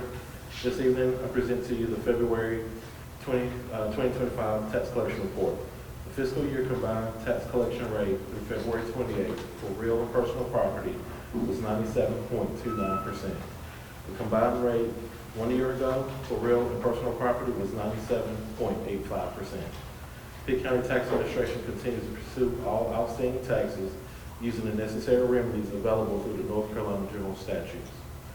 If there are any questions, I'm happy to answer them. If not, it's my recommendation to approve the February tax collection report as presented. Motion to approve. Second. Motion and a second. All in favor, please raise your right hand. Any opposed? Motion carries unanimously. Monthly financial report. Solid Waste Enterprise Fund, EMS Fund, General Fund, Mr. Sam Green. Good evening, Chairman Hodman, members of the board, and Madam Manager. Tonight I bring you the February 2025 financial report for the General Fund, Solid Waste Fund, and the EMS Fund. We're eight months into the fiscal year at this point, or 66.7% of the year. For the General Fund, we have collected 75.9% of anticipated revenues and spent 61.8% of budgeted expenditures. Solid waste, we have collected 84.6% and spent 66.3%. EMS, we have collected 88.7% and spent 68.4%. If you have any questions, I'll be more than happy to answer them. If not, it's my recommendation for the motion to approve the monthly financial report as presented. Motion to approve as presented. Second. Motion and a second. All in favor, please raise your right hand. Any opposed? Motion carries. All right, Madam Manager, you're up. Thank you, Mr. Chairman, for your report this evening. I have your next meeting dates, April 7th at 6 p.m. in this room. And then our renovation should be complete, so we'll be back in the Eugene James Auditorium of the County Administration Building May 5th at 6 p.m. And then you'll have a busy week that week after that Monday night meeting. You'll have budget workshops Tuesday through Thursday morning, beginning at 8:30 in the same auditorium. Item B, April 1st, 2025 at 5:30 in this very room, we will have the NCACC District 2 meeting. You've heard about that multiple times from District Director Commissioner Ann Floyd Huggins, and again this evening from NCACC Executive Director Kevin Leonard. So we're hoping that we'll have good support for that event. Dinner will be served by GK's Catering, and then we'll have a meeting at the same time. Item C is a reminder that next month, April 2025, is National County Government Month. Pitt County will recognize National County Government Month during the month of April to showcase how the county achieves healthy, safe, and vibrant communities. This year, we'll celebrate with a public education campaign on new initiatives that connect county departments and residents, like Pitt County's online enterprise permitting and licensing system. You hear us talk about EP&L. By mid-April, contractors, developers, and homeowners will be able to apply for septic and well permits, building permits, site plans, erosion control, stormwater, and make their payments online through the new permitting portal. The collaboration between engineering and permitting, management information systems, and planning and development services showcases our commitment to streamlining county products and services to simplify the way residents do business. Other new programs with community engagement to inspire residents are our Cultural Arts and Recreation Department and Public Health's expansion of pediatric, clinical, and dental services. The Cultural Arts and Recreation campaign will highlight how their programming and new community centers will impact residents both north and south of the river. And Public Health spotlight on expanded pediatric services will demonstrate the healthcare needs of Pitt County children and families and how Public Health has worked to bridge that gap. Our Public Information Office will showcase these programs through infographics and short-form videos on Pitt TV, social media, and our website. And then we will also present at the April meeting our annual resolution recognizing National County Government Month. And then finally, item D is to recognize that the month we're in March, is Social Work Month. Sharon Rochelle, the Director of the Department of Social Services, has read a proclamation about Social Work Month with the DSS board, and just wanted to do a shout out and thank again all of our social workers employed by Pitt County government during the month where we recognize and appreciate them. That's all that I have unless you have any questions. Any questions? All right, moving on to items for consent. Got a motion? Second. Second, all in favor, please raise your right hand. Any opposed? Motion carries unanimously. Former Fire Department funding, I believe Dave Hodgkins is here for a quick presentation.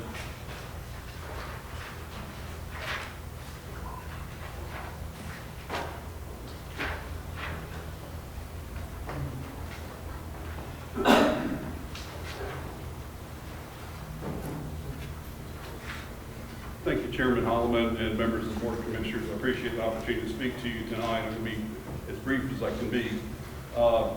I was here about a year ago, and we talked about the Farmville Fire Department needs, and we went through a fair number of statistics and things. I'm not going to bore you with that tonight. But I just want to mention a few things, just to refresh your memory. Farmville Fire Department is proposing to construct a new fire department headquarters building. It's the only fire department that serves the Farmville Fire District. The current fire station is 97 years old. It was built for a 50-year life. Obviously, we've gotten plenty of good use out of it. It's been in continuous use since 1928, so it's well past its useful life. The current facility is not ADA accessible. It's not a modern fire department in any respect. New equipment can't fit in the bays. We don't have enough bays. We're hemmed in downtown. We're poorly situated in the district because we are on Main Street, so that creates problems with ingress and egress during calls. As you know, Farmville is a growing community. Our fire call volume has increased considerably over the last several years. We have a rural district and we have a district that's a combination rural and municipal. The district includes the town limits of Farmville and a rural ring that rings the city or town of Farmville. Most recently, about 52% of the calls occur in the rural area and 48% occur in town. So most of our calls are coming from the rural portion of the district. As I mentioned, call volume has gone up about 41% the last 5 years and is expected to trend higher. Fire department, just like the others here, responds to all kinds of calls, including medical. Often folks with the Farmville Fire Department are called on to assist the EMS here as a driver or whatever, because when they have mobile calls, they need assistance. Obviously, they're first responders on scenes of wrecks and things like that. We are seeing quite a bit of residential and commercial growth in Farmville. We have a couple hundred lots planned or approved for new homes. And we just don't feel like our current fire situation can keep up with those growth pressures. As far as the current, or the planned station, it is completely designed, shovel ready. We could bid it out tomorrow if we had sufficient funding. We have been researching various funding types. We have been successful in securing some funds from the U.S. Senate or U.S. Congress through Senator Tillis's office, which is very helpful. It's not enough, but it certainly is a good start. We've also talked to members of the General Assembly, had a meeting actually this afternoon with Representative Florstein Brown. So we're trying to cover every base we can. We have had some discussions with USDA about some loan funding to shore up any gaps that we have.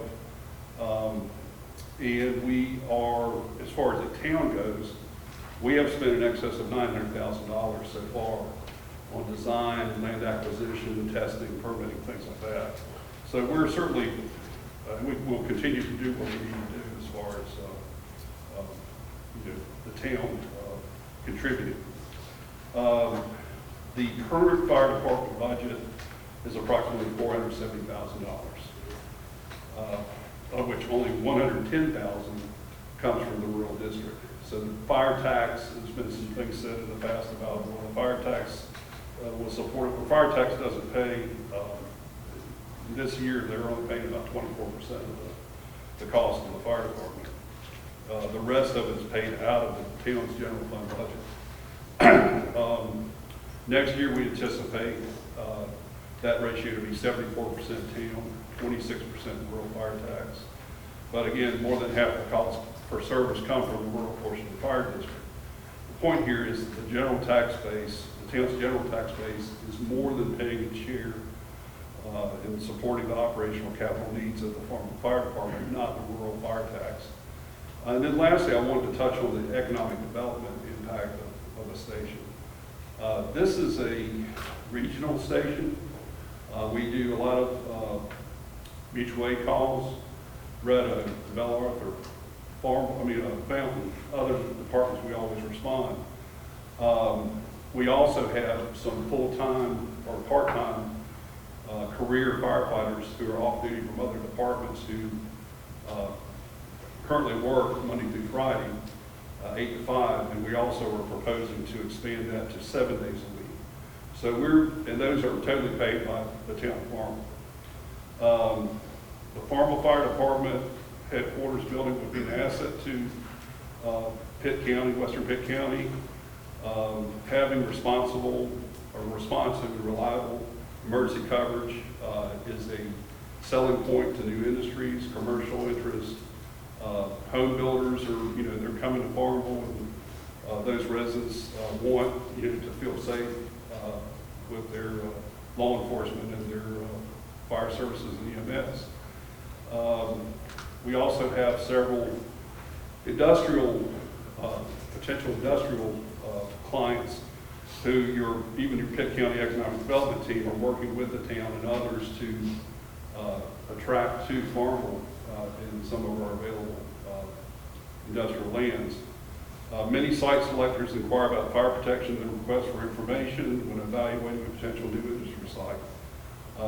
New industries want their employees to live in the community where they work, and those folks will only locate in a community that they feel safe and comfortable in. As I said, we have several hundred single-family homes already approved. Some are under construction, which need reliable emergency services. Future residential development will only happen with a modern, well-equipped fire department. So in closing, we respectfully request that the commissioners consider assisting the town of Farmville in some way financially in this project. Obviously, as I said, you're not alone. There are other sources that we're tapping into as well as the town. But we would like to have some assistance from you if you consider that. Thank you. I'd be glad to answer your questions. Any questions from commissioners? I just have one question. Did I hear you say you had spent $900,000 on land acquisition? Land acquisition, design services, permitting, testing, environmental testing, things like that. It's a heck of a lot of money. Thank you. Anyone else? Commissioner Cordell. Yes. How much did you get from the General Assembly? You said, I'm sorry, I didn't hear. how much did you get from the General Assembly? You said, We have not gotten anything from the General Assembly. I actually met with Laura C. Brown earlier today, and she's going to. How much did you get? Did you get anything from Senator Tillis? Senator Tillis's, we had a congressional directed grant for $3.75 million. We have not actually tapped into that yet, but it is committed to that project. 3.7? 3.75 million. What is the total project cost?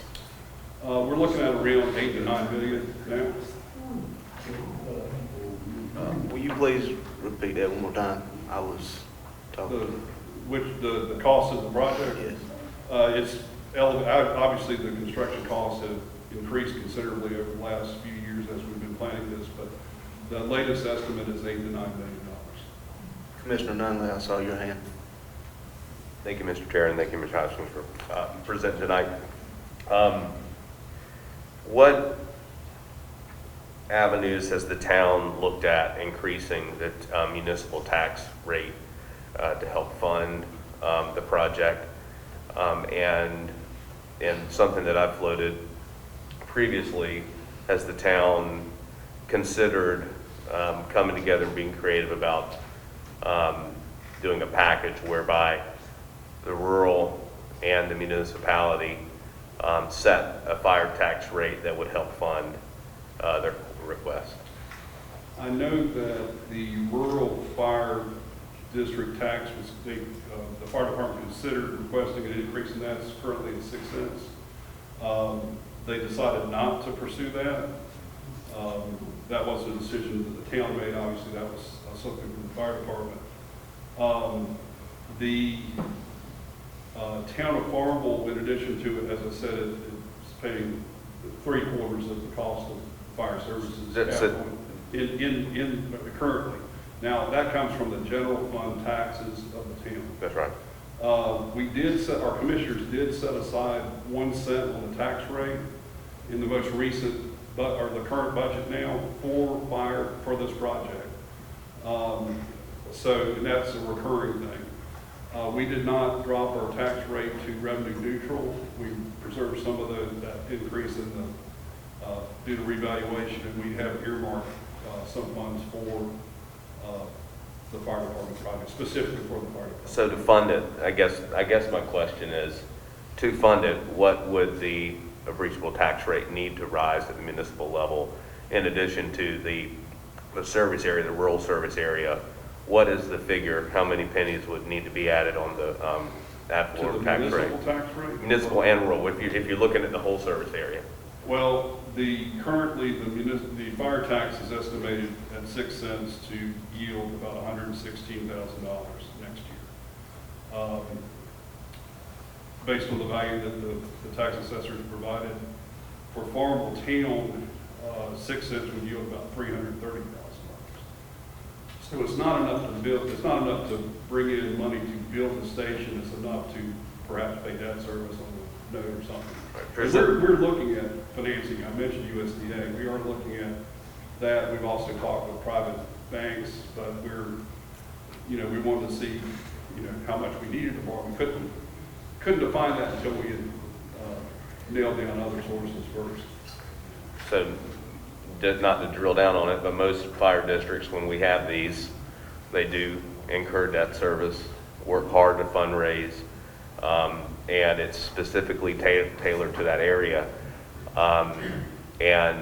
And so I presume that it would be possible for the town of Farmville and for that municipal area to generate enough revenue to provide debt service for the construction of the firehouse. If the town board agreed to raise the tax rate sufficient to pay for the facility that you're requesting here before the board tonight. Well, I know there's a statutory limit on the amount. I think 15 cents, I believe, is the most that the fire tax can go to. So at 6 cents, it could be raised in theory to 15 cents. But the town of Farmville, though. The town of Farmville rate.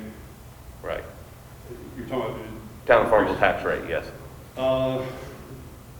you're probably, I wasn't prepared to answer that question, but I'm guess it's probably gonna be, you'd have to increase it, 25 cents. I mean, it's a considerable amount of money. You're gonna pay for it just by that. And again, it would take a while to build up those funds, several years to, through a tax rate increase to generate enough revenue to start in the process. Mr. White? I don't have any questions. I just have some comments. So if anybody else has questions, they can jump ahead of me. Any questions from anybody else at this current time? Commissioner Madden? Thank you, Mr. Hoskins. My question, I believe, in all the conversations I've been having with you and other folks from Farmville for the last year or so, I had the understanding that some of the funding from congressional sources or state sources are dependent on some local buy-in by this board. That is correct. And for instance, I'll give you an example on the money from Congress. We have to essentially apply for a grant when we're the only one who could receive the grant money. We're going through US HUD, and part of their application process, you have to list all of your revenue sources. We can't complete that application until we run through all the possible sources of revenue.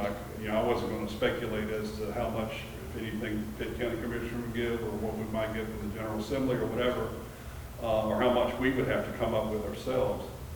So a lot of things, and USDA is the same way. They need to know how much you need to borrow, and we can't tell them until we have certainty on where all the revenue sources are. You're correct. At General Assembly originally, the last time we talked with them, before today, they did definitely want local buy-in, local participation, local commitment, financial commitment. And obviously, as I mentioned earlier, we've already committed up to $900,000, and then we also have since committed, depending on our tax rate. And I'm sure that we'll probably commit more with the coming budget. But yes, the idea was we were always going to participate. I think the last time I came before this board, there was a question about skin in the game, I think was the term, how much skin in the game did the town have, and we never said that we were only going to, that we were not going to pay anything, or that we didn't want to pay anything. We just feel like as a partner that, we serve, our fire department serves a rural area. Your residents aren't in the town of Farmville, and they're being subsidized by the Farmville town budget to the tune of, we're paying 75% of that, when most of the calls are actually in the rural area. And we'll continue to do that. I mean, it's not like we're saying that we shouldn't serve you. It's just that, we're providing a service to county residents or non-town residents, and this being subsidized by town taxpayers. And it's one other thing that, just to respond to some of the things that were mentioned earlier, we're not asking for money to take money from any other fire department. We think that every fire department, they have different needs. I've spoken with several folks from other departments. Some people may need some funds for debt service on a fire truck, or or to pay debt service on a fire truck, whatever. We certainly, from Farmville's standpoint, would support anyone else's request. So we're not trying to soak up all the money.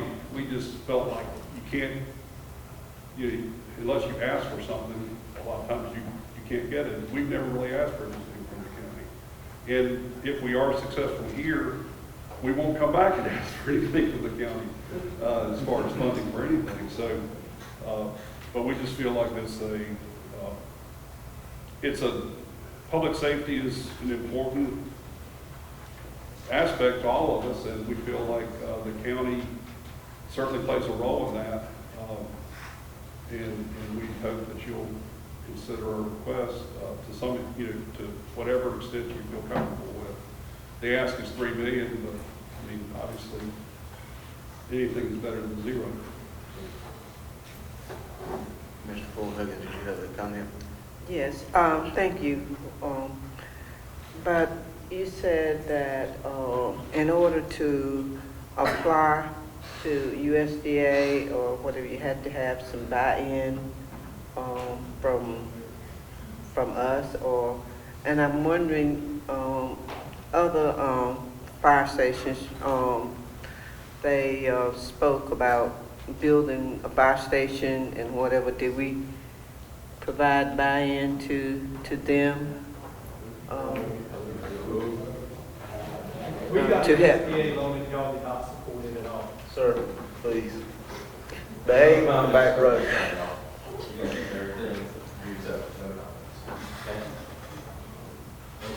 Did you get your question answered? Well, I got it. Facial expressions from the manager, kind of. So, my experience as manager, we have not participated in any USDA loans for fire.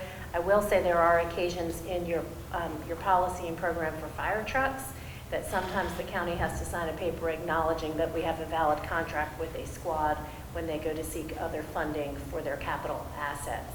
But I do not recall any time where we have had to sign on for any USDA loan for a building.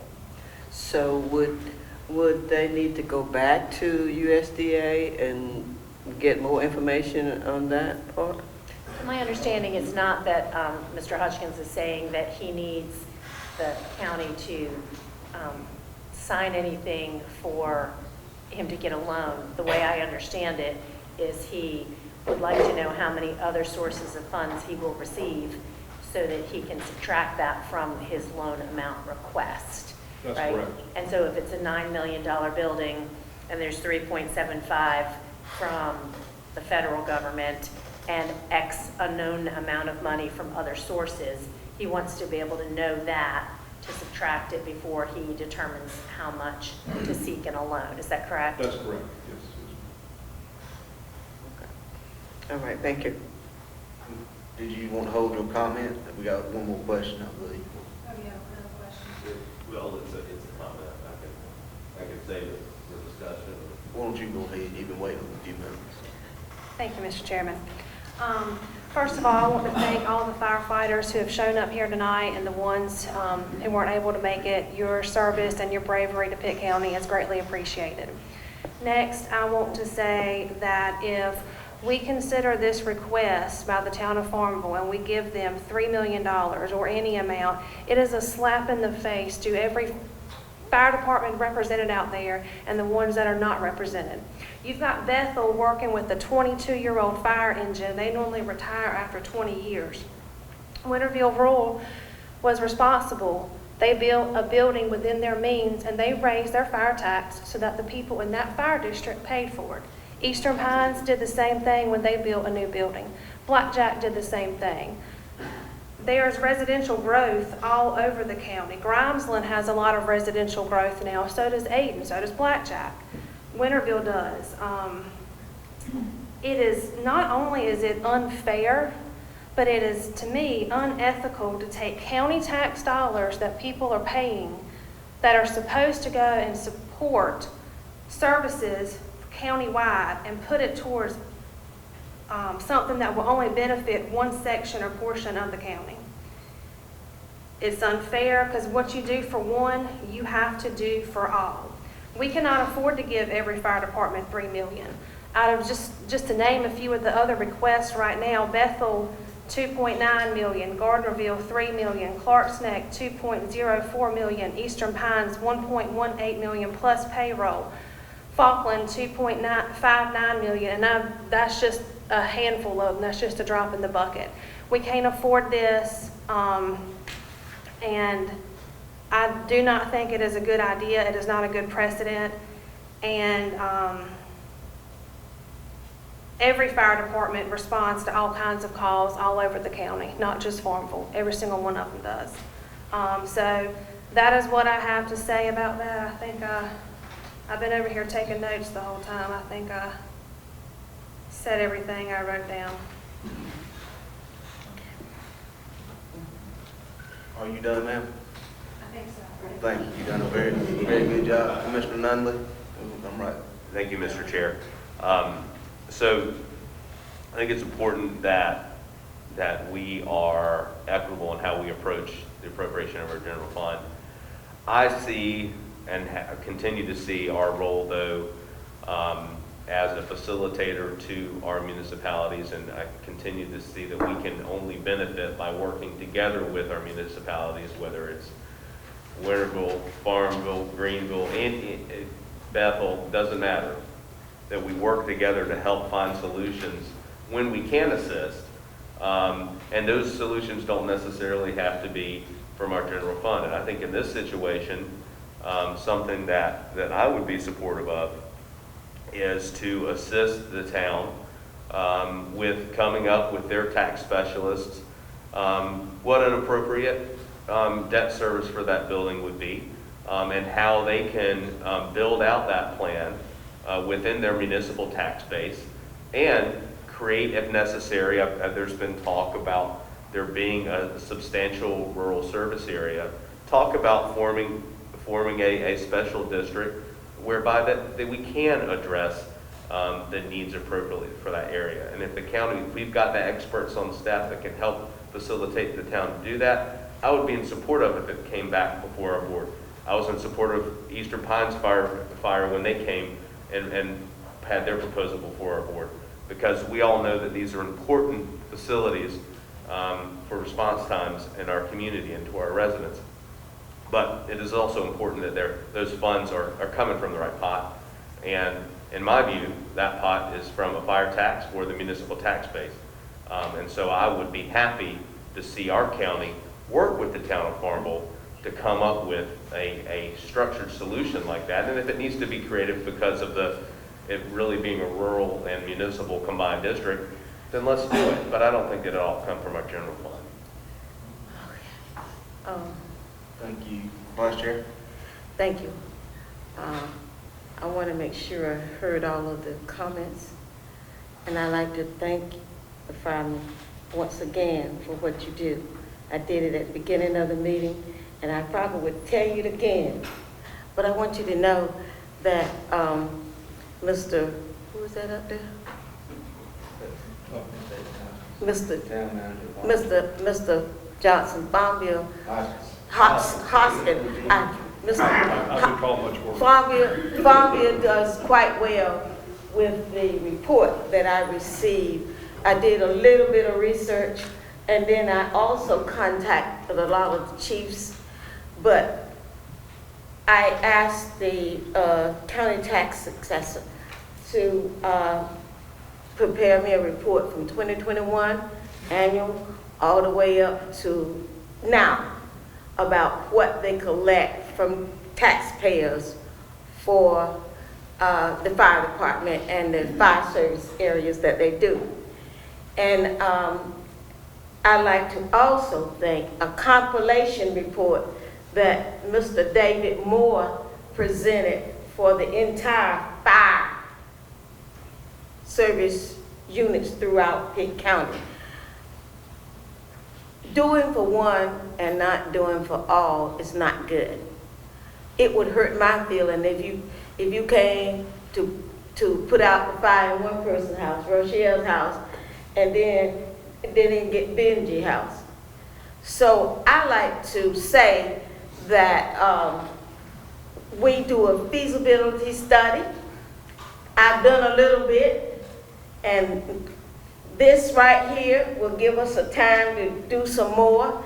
And at an appropriate time, I like for the staff to, I ask the motion that we fund a feasibility study, and that the staff bring it back, but pay for it however you need to have pay for it out of that $1 million that he's asking for. But I do not want us to vote on funding Farmville, and I'm against that, so I offer a motion that we do a feasibility study. That's the first part. If you will, hold that till we get to number 3. Okay. Please. All right. You're a little head, you're trying to get us out of here, I appreciate it. Any more questions, comments from commissioners? I believe this came from Commissioner Manning, I think. If you would like to. read what you passed around? All right, I'll be glad to make the motion. This is something, like I said, that I've been listening to the people from Farmville for over a year. That's what campaigning is all about. You listen to your citizens, and I promised those folks that I would do everything I could to help them get this fire station built. I'm for all the fire departments, but we can't do this much for everyone at one time. And it may not pass, it may not even get a second. But I'm fulfilling a promise I made to the people of Farmville. And I'm not just talking about the town leadership and the elected officials, but the people of Farmville. And so I'm going to make my motion, and then I'll have a few comments to support my motion. That's okay, if it gets a second. All right, my motion is to appropriate $3 million as requested by the town of Farmville to assist them in building a new fire station. That this appropriation is made on the condition that the Farmville Fire Department continues to serve their designated rural fire district outside the town limits and provides mutual aid response into other fire districts within the county when requested. Furthermore, that if for any reason the town of Farmville can no longer provide firefighting services in the unincorporated areas of Pitt County, that the county will have the option of housing personnel, firefighting apparatus, and fire suppression equipment within this new fire station. That's my motion, Mr. Chairman. All right, Commissioners, we have a motion on the floor. Do we have a second? I will second it so we can bring it to a vote. You have a motion and a second. All in favor, please raise your right hand. Oh, I'm sorry. Thank you for keeping me straight. Any discussion? Hearing none, we will now... I do have some discussion. All right, go ahead. One of the reasons I'm supporting this is because I believe it will have a positive economic impact on Farmville. In our recent financial report that we got for the past year, on page Roman numeral 9, it indicated that the 3 municipalities that had the lowest growth in Pitt County was Farmville, Fountain, and Faulkner. And so our own economic development department is working on a project, the joint project that was presented to us several weeks ago between Pitt and Greene County. There are other potential businesses that are waiting on this fire department to be built. I've wondered for years why there weren't hotels along the 258 corridor at Farmville. And one of the main reasons is they don't have a ladder truck to extend above, to that kind of height. But anyway, this is a joint anyway, okay. And the aerial firefighting apparatus and the sleeping quarters in the proposed fire station would advance the firefighter safety, and also the sleeping quarters would be where paid firemen would be in the station ready to go to respond to calls throughout that whole district and out in the county. And the important component of my motion is that it creates a binding agreement between the town and the county for fire services in the rural fire district and for mutual aid. And it moves us toward an equitable balance in funding the town of Farmville. And he mentioned that they're paying 3/4 of the expense right now. They're basically supplementing the firefighting that they're doing and the calls they're answering in the county. So I think it is a good deal for Pitt County to have that relationship with this municipality. My personal opinion is that municipalities are good partners for firefighting because you share in the cost. The day-to-day over, the years, you share in the cost. That doesn't mean I don't support the other departments and want to support them. But this is one project that we could fund now and have a tremendous impact on that part of the county. We can help other departments as the years go by. And I certainly intend to do that as long as I'm on this board. But that's my reason for bringing this motion before. I think it's a worthy project, and I thank you for your time. All right, we have a motion. Any other discussion before she gets me about that? Any other discussion? We have a motion and a second. All in favor, please raise your right hand. All opposed, please raise your right hand. Motion fails. Thank you, Mr. Chairman. Thank you. We're up to the next item on the agenda. If you give me about 20 seconds, we'll get there. Moving right along. Feasibility study for fire service. Manager Gallagher, I think you're going to handle this. Yes, there were three commissioners, Commissioner Perkins-Williams, Commissioner Manning, and Commissioner Holloman, Chairman Holloman, and I attended the Firefighters Association meeting in Pitt County a few weeks back, and among the items that we heard from the members at that meeting was their desire to see the county pursue a feasibility study for fire service. You also heard that in some of your comments this evening. And in conversation with the chair and follow-up to that meeting, we added to the agenda a feasibility study for fire service. That would, for clarification, that would be to study the unincorporated areas of the county. It would not include municipalities. We don't want to step on their toes. They're responsible for their own fire service. But it would include our 20 volunteer fire service districts established by the county.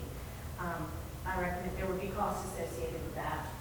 My recommendation would be that if the board were interested in pursuing that study, that the county lead that study, and that we include funding in your fiscal year 25-26 upcoming budget that we're currently preparing, so that effective July 1, you would have budgeted funds to cover the cost of that study.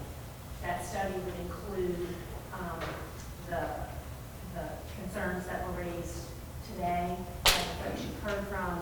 It would cover concerns that we heard at the meeting about costs to participate in the county's communication radio system, and it would include other aspects of fire service to develop a plan to support the rural fire service in the most reasonable and rational way within county resources and taking into consideration input from the communities and the departments themselves. The packet of information that's before you includes the summary letter that Commissioner Perkins-Williams referenced, and then all of the supportive documentation. All of that information would be included for consideration in such a feasibility study, and we would have until the board approved that funding in the budget to develop that scope and issue a request for qualifications if necessary in order to find a vendor to assist us with that study. Hold on, any questions before you get to jumping on your motion? Yes, ma'am. The findings of that study, like it's not going to force any one fire department to do anything or anything like that, is it? No, the study would provide recommendations for consideration by the Board of County Commissioners, and the study, in order to be comprehensive and complete, would have to include the considerations from everybody who was considered. So there would be nothing binding. The study would not obligate any action nor obligate any funds. It would just guide future decision-making for this board in how best to support your fire service. Hold on one second. The association president is here, I believe, on the back row. That's them back there. You stand. This is something that the fire association isn't. You want this to happen? Is that correct? Almost every department has asked for it, and we try to figure out how to do this and get this up to this level for 3 years, 4 years now. So it is a desire for the association. All right. Thank you, sir. So we'll make sure y'all are on board. Commissioner Nunley. Thank you, Chairman Hall. Madam Manager, do we have an idea about what the projected cost of such a study would be and about the time frame for kind of just gathering and production of the work product? So without doing the request for qualifications and having an opportunity to negotiate, I think what I have learned from costs that other counties have paid, because we won't be the first one to do this, this is fairly common in other jurisdictions. And given the cost parameters surrounding your RFQ for a strategic plan for the county, you budgeted $100,000 or $150,000 for a strategic plan countywide. We also recently received that grant of $50,000, which is what the Rural Association thought it would cost to do a strategic plan. So my thought would be, I know it's a wide range, but my thought would be we would include in the budget some number between $50,000 and $100,000 to have a comprehensive plan that included sufficient input from all stakeholders. And before you get your recommended budget, I will have done a little more homework on getting you a number closer to reality. But I didn't want to get ahead of myself if that wasn't a road the board wanted to go down. Time frame, I would say if we started, it would be completed within a fiscal year, most likely.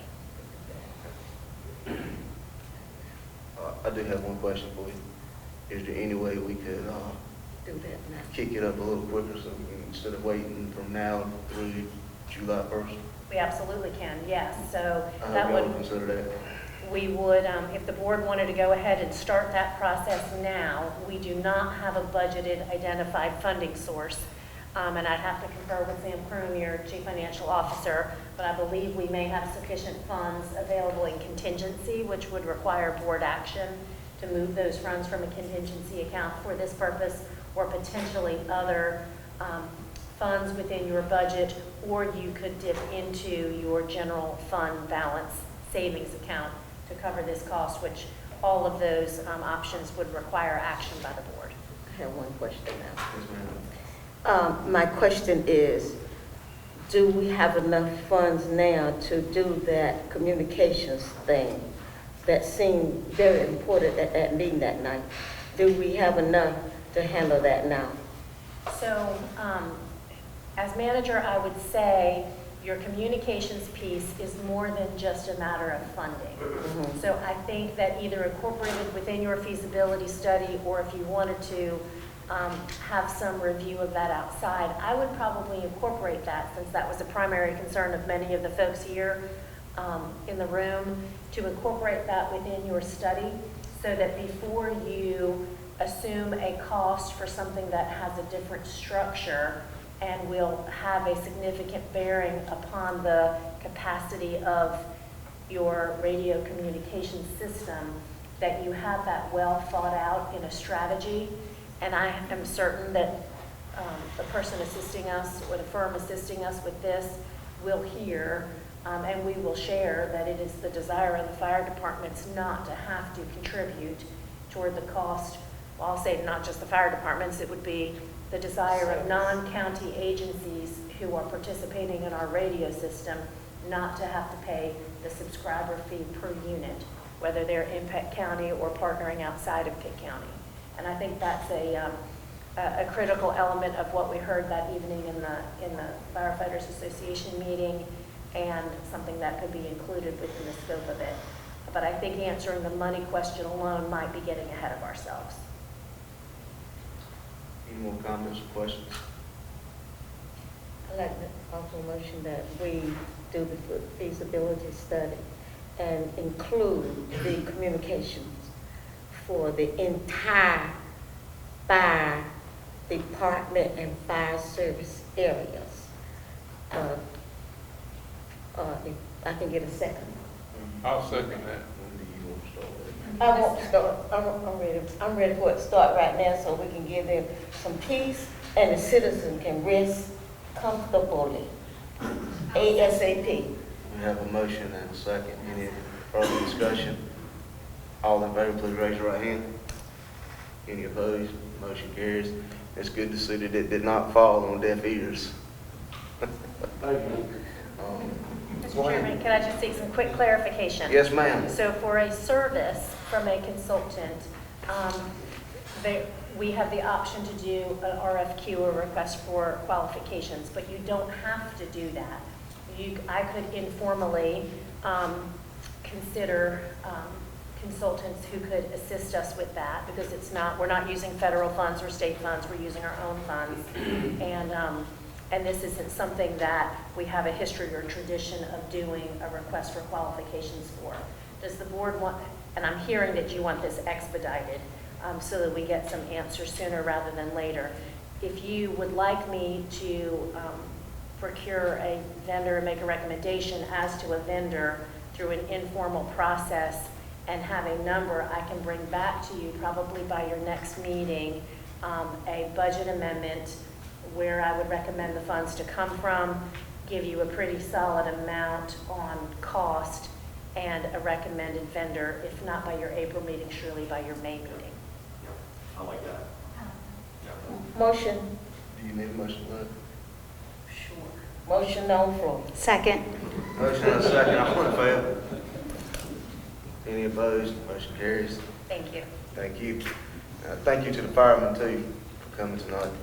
Now we're to commissioners' comments. We'll start down there with Commissioner Nunley, who is sick and still made it out tonight. Yeah, sorry, guys. No comment. No comment, Commissioner Martin. Commissioner Floyd Evans. I just want to say thank you, thanks to all the departments, and I am concerned, and as we all are, about safety for all of our citizens. So please know that we are concerned. We heard you, we hear you, and we're going to do what we can. Thank you. Commissioner Manning. Mirror what she just said. I appreciate the firemen coming, talking to us, and you've got one supporter on this board, I can guarantee you that, because I used to be one of you, and I appreciate so much what you do. I know what you do, and I know what your contributions to this county. We couldn't do it without you, so thank you very much. Commissioner Smith. I'll echo a big thank you to all of our departments and volunteers that showed up tonight. Thank you for coming out and voicing your opinion, and kudos to the website. It looks really nice, much better than what we had before. Thank you. I would also like to echo what everyone else has said. To thank you so much for your service, your courage, and your contributions to Pitt County. Again, we heard every comment tonight. We are making note of that. And also, happy birthday, Mr. Tucker, one more time. And thank you to all who presented tonight. We heard you loud and clear. Thank you. Vice Chair. Thank you so much, and I did not thank Janice, your staff, whom I have worried to pieces. I didn't say to death, to pieces. And to all of the responses that they gave me over pulling together a sensible idea to address this situation. And I want you to know that they did not gripe a bit. At least where you could hear it. But thank you so much for the strong staff we have as well as thank you for your service. There you go. Can we go home? If you make that motion. I offer that we move to go home. Second. Do I have a motion and a second? All in favor, please raise your right hand. Motion carries. Thank you. Thank you all. Good night.